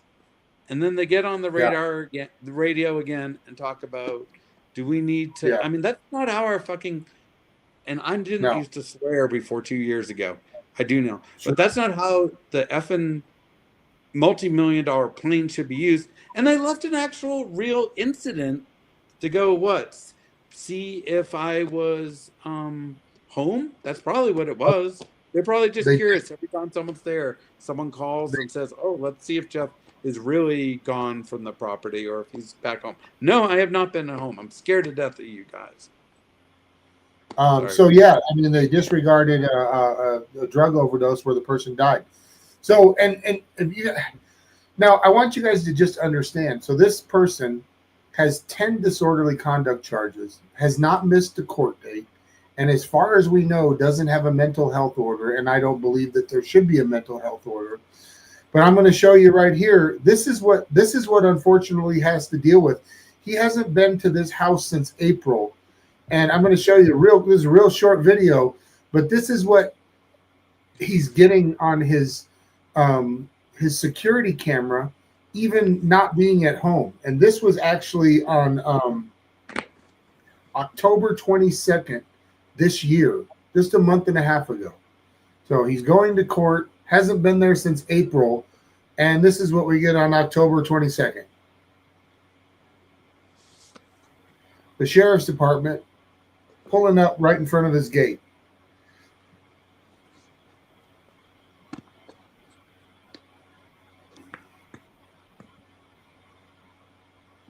Doesn't get out, or is this the time they got out and jumped over your fence? I think this was. This was that's right. You caught them doing that when they hadn't done that in a while. They did it sneaky because they did it off camera, but you can catch them sneaking back on. Yeah, you can catch the guy come from behind the truck because Mr. Gold just has a barbed wire fence around his yard. So it's not like they've got to scale some big fence, but still they're sneaking around. And this was right after the rural metro fire department and the sheriff showed up, and they were sneaking around your house. A couple of days later, these people came. And again, obviously they said it was a HIPAA thing. So here they're for a mental health situation and no order, no phone calls.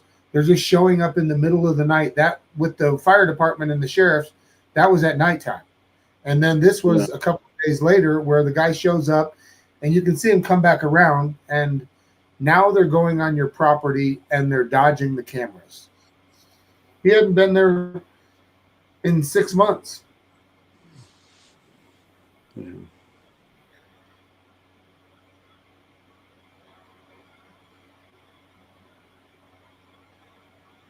See if you can catch the guy. Oh, see him right there? If you just watch him to the left of the brick wall, you can catch the sheriff deputy come back around the back of his vehicle because it looked like he jumped his fence and trespassed on his yard.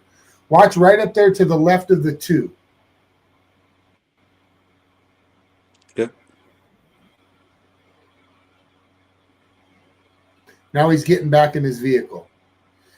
They didn't call you, didn't tell you what they were there, just gets out of his vehicle, climbs in your yard, gets back in his vehicle and drives off. So this is what this gentleman's dealing with up until today when he's just trying to live his life. He didn't even live there. Why is the camera all crooked, man? Yeah, he's got it on the ladder. Because I'm crooked, obviously. Yeah. So I don't know if anyone I don't know if we have enough people in the chat or whatever.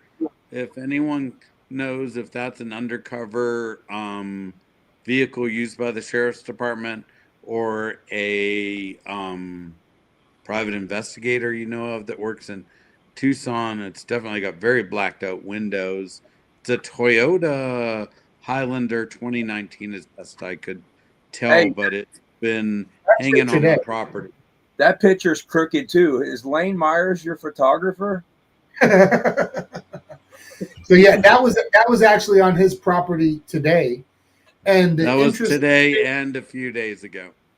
And the interesting thing is, I've been trying to call Mr. Gold all day, and every time I called Mr. Gold, my phone's still messed up. I don't know what the deal is. It gets even worse. So this morning I was trying to call you, and it was saying that the call failed. You know how we get that all on the phone? Well, I tried to call you right before the live stream, and I let Harvey hear it. You know what it says?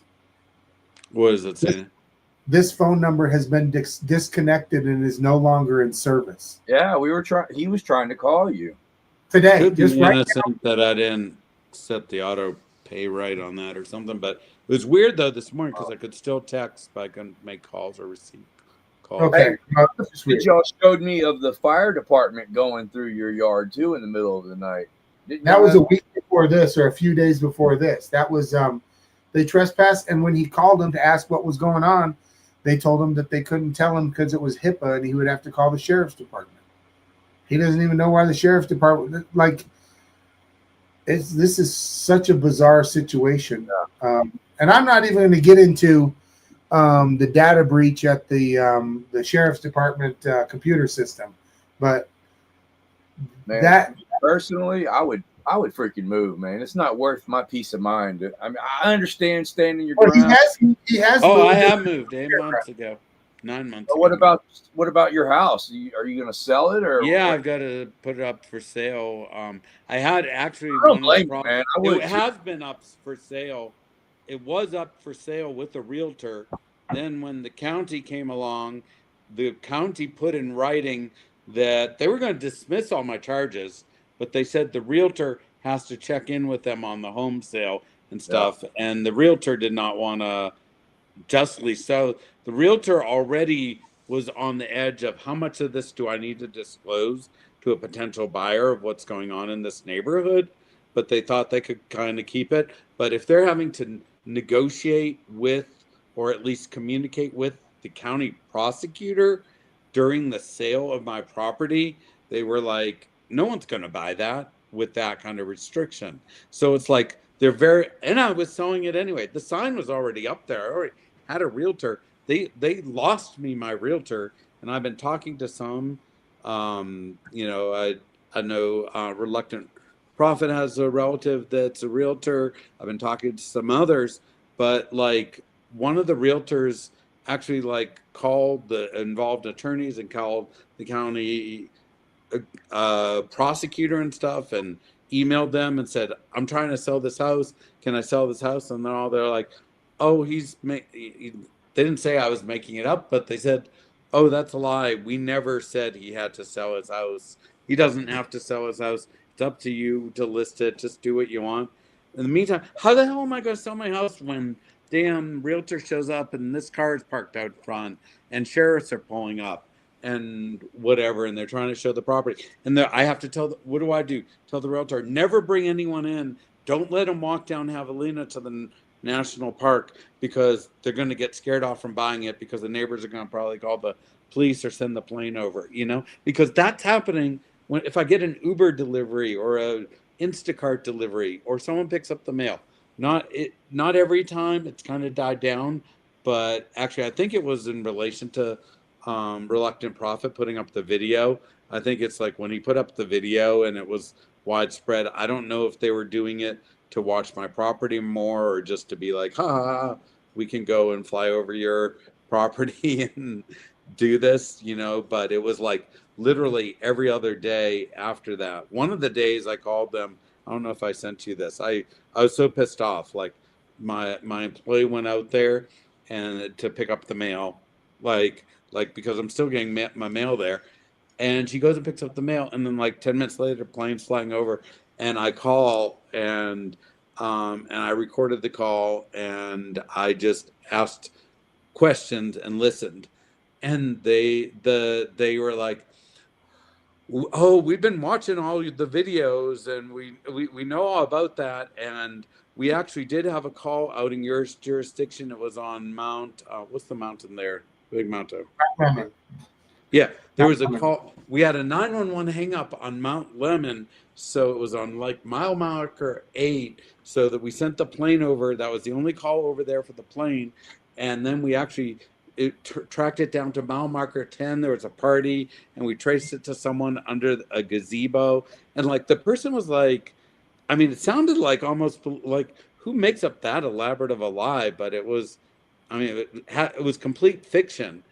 And they were actually, they had, and the guy is like, you think they're really going to risk their jobs? And I have a recording of this. He's like, literally says, you think they're going to risk their jobs to go watch you water your plants? Is like literally what they said, word for word, to watch you water your plants by flying over to observe you and risk their jobs. So either that guy was given a line. No, I don't think he was given a line. Because I had been listening to the dispatch. There was a 911 hang up. It was up near Marana. So there was no 911 hang up. And they were circling my damn house. Yeah. And then they turned off their radar completely. So, and then they like reappear going back to the airport to fly. But a lot of the times right after you put out that video, the times they were circling the house or the times they circled you, it seemed like they were doing it at the end of their shifts. So I don't know if it was coincidental that it was right after I had someone pick up the mail or something, or if it was just happened to be the end of their shifts because they'd like, ooh, let's just go circle Gold's house because of the videos and shit, just to give them some shit. And they circle it 2 or 3 times and then they go land. But they did it at least 4 or 5 times, if not 6 or 7, that I know about in the last month since that video came out. And they hadn't been doing it, since I've been gone till then. So gotcha. I think it was I don't want to cut you guys off, but it's been quite a while, and want to wrap it up because they've actually hit me hard this week. So after the situation with Lane Myers and all that stuff happened at the federal courthouse, I now have been inundated with motions for my federal lawsuit. And I have to file 4 motions tomorrow morning in the morning. And then I have to file a response on Tuesday. And then I have 2 more responses that I now have 10 days to get to. So I got to get all this stuff done. And then we're going to keep going on this. And I'm going to be following it, the court hearing in a week. So this is just another... basically an update hearing, and you had filed a motion to dismiss, and you're hoping to get some feedback from the judge, and that's what this hearing is for, a week from this Monday, right? Yeah, something. I lost track. They always turn into something else too. That is. Oh yeah. I mean, we haven't even got into the fact that they actually put this lawyer as your lawyer on the court case, all the weird stuff that they've done, and all the I think we probably got about 60% of it. What do you think of everything that's actually went on? Yeah, exactly. And it's like, and I know, man, there's a lot more. Yeah, for sure. Yeah, well, I appreciate you, Reluctant Prophet, and Harvey for coming on here and just chatting about this. It's like it feels a little bit better to vent a little emotion of this, because it's like, it's like like I said, there's been a lot of the system there's effed up, and I'm in a neighborhood with some people that are thinking a little odd and have a lot of influence based on some people they know, and so it's a little more effed up for me than most. But I feel for anyone in that system. I mean, you're kind of lucky if you get a DUI there or something, I think, because if you hire the right attorney, it's just they're not going to take you to trial or whatever. They're just going to say give you your reckless driving or the this or that, or your it's not like they're not going to, but it's like if you actually commit crimes there, because it's all just paper shuffling. If you hire a decent attorney, they're just going to shuffle the paper. They don't want to go to trial on it. But something about the DUIs. What's that? You're wrong about that in the DUIs. Arizona is the toughest state on the DUIs, and they like to make you in the middle of summer go to Joe Arpaio's tent city in the middle of 115-degree heat and eat bologna sandwiches, and they give you pink underwear. So don't think you can get off with the DUI around here. They brag about it on TV. Yeah. Yeah. So, Well, so it's all well, bad. my point being that the You're giving them too much credit. That's your point. Stop Oh, giving them credit. I wasn't praising that. I'm just saying they like to, whatever they do with it, they like to shuffle papers. And I wish that, I mean, you said this when you posted your first video, and I know, I was hesitant to get any of this out there, but you got everything through your own public records requests and sources and stuff, and it was like I cannot believe anyone could watch, and it's not like you're out there picking sides or something. I mean, you don't need to say anything in any of these videos. You just have to watch them. It's just, I don't know how a system like this does not have a place to, you know, if they were really working, and like I said, I don't mean ill against the neighbors or what, but if they watch these the videos and the evidence that's being provided and read the police reports, these people are admitting to felony level crimes. Sure. They are admitting to it openly. They're admitting it to it. They admit to it. They take videos of it. They brag about it, and somehow, it's like it's a sad place, and I Sure. sure hope that what you guys are doing and what other people are doing, calling it out, and I hope the judges in there are able to see through this. Not my case in particular, but just everyone else. How many people are wrongly charged for this, that, the other thing that they just have to sign diversion or sign this? I mean, look, if the people don't have the attorneys willing to speak up for probable cause or the evidence, and I don't even know what all the motions are called, like some people do, but if they can't do it, I sure hope the judges take a little time. I know the judges are supposed to kind of guide things and let the attorneys act, sort it out, but I think judges do have the leeway to actually read the reports and stuff and pull bullshit from facts themselves and make some rulings without everyone having to give motions. Maybe I'm wrong about that, but if they do have that latitude, I hope some of the judges in that county, not just my case, but just in general, bring some decency to that system, and make sure the people that are breaking the laws are, treated appropriately, and those of us that are caught up in the system are not, deprived of. I mean, say I was guilty is $300,000 in legal fees, security fees, abandoning a house and having to move and be in hiding and losing my ability to work. Say I was guilty. Is that not damn punishment enough, That's way more than Not enough. saying I'm guilty, but if No, I I were, know. That's what's caught my attention with your story. I appreciate you getting me into it in one way, and then finding out how deep of a cesspool that I stepped into by getting involved with your story is pretty overwhelming for me. I can't imagine how it is for you living this experience, and I do appreciate you. Um, I in no way think that you are or have ever terrorized your neighbors. I don't think that that's the kind of person that you are and that they painted you as. And it's a sad situation, and I'm really sorry for you. I mean, I wish I could do more for you, but I feel for you. I really do. I mean, I'm filming the sheriff's department. I'm giving them a hard time, and I haven't even experienced 10% of what they've been putting you through. It's absolutely yeah. And I can, one thing. Other people in Tucson and Pima County are dealing with this same kind of harassment and, haven't come forward, or you guys don't know about. That's what comes to my mind.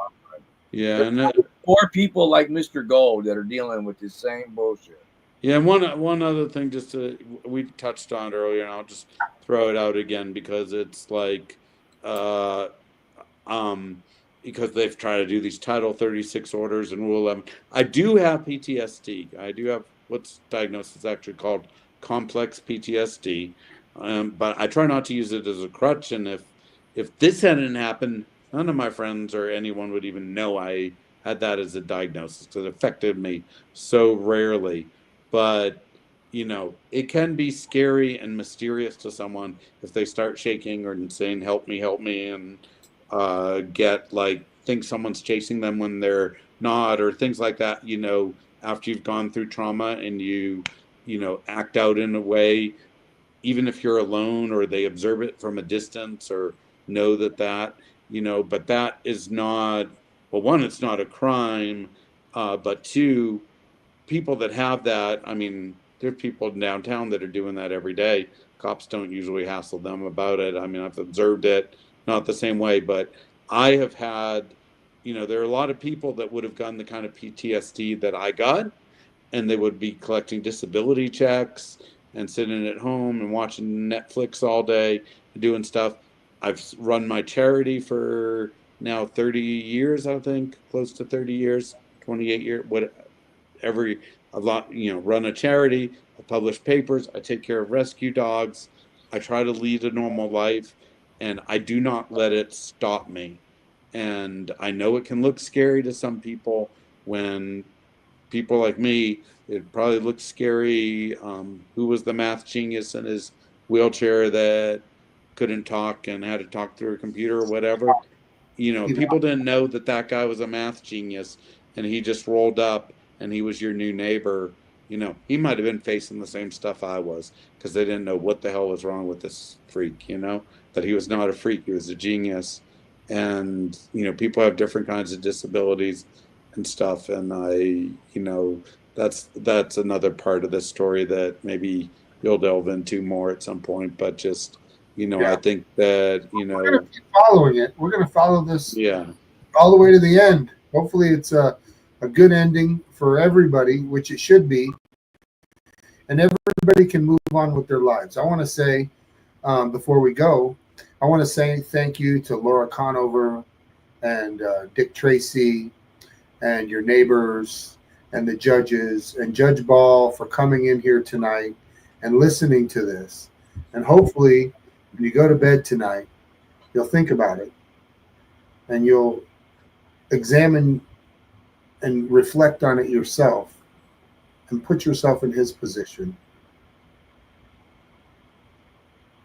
and come up with a solution that lets everybody move on with their lives. Everybody should move on with their lives, and everybody should not be exposed to any of this for committing an alleged misdemeanor. So appreciate you guys watching. I know you guys are all in here. Yeah, Everything's oh yeah, for sure. They don't feel bad about what they did. And they won't. They're psychopaths, and they actually get off on doing this shit. So they're the ones that have mental issues and need fucking psychological evaluations and medication, not Mr. Gold. This guy was running around on a highway in Texas. I was driving cross country, running up to cars. What a good looking dog, man. And he was running up to cars, not chasing cars. At first I thought he was chasing.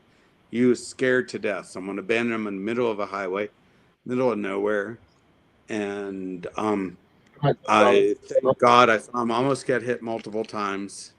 And a reluctant prophet's just been through a similar situation, but almost saw him get hit multiple times. Pulled my car over the road, jumped into my car, and sat in my lap. And I saved this guy, and my life is about saving these dogs.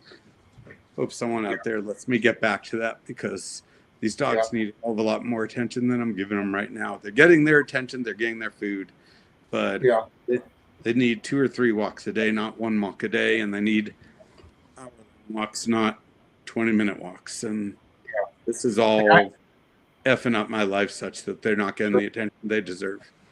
Yeah. And I want to thank you, Mr. Gold. The situation he was talking about.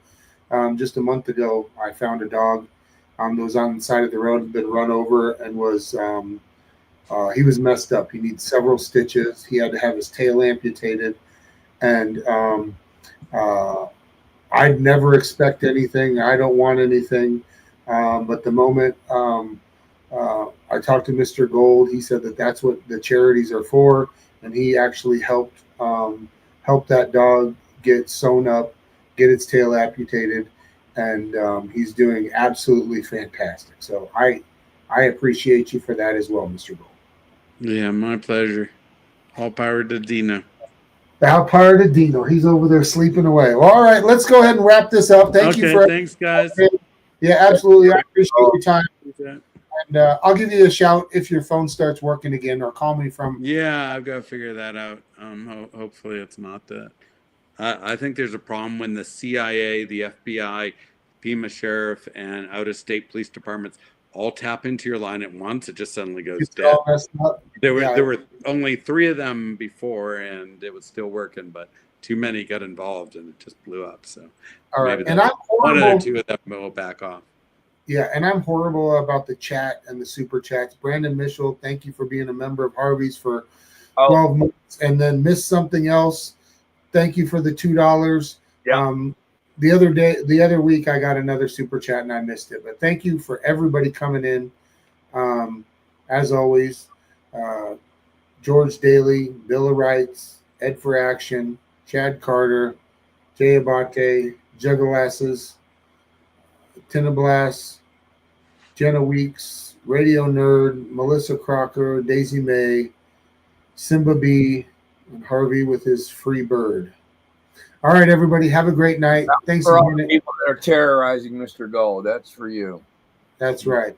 We'll see you next Sunday, and then we'll update if anything's changed. Of course, we'll keep you posted on Mr. Gold's story. Okay. Have a good night. Appreciate it, guys.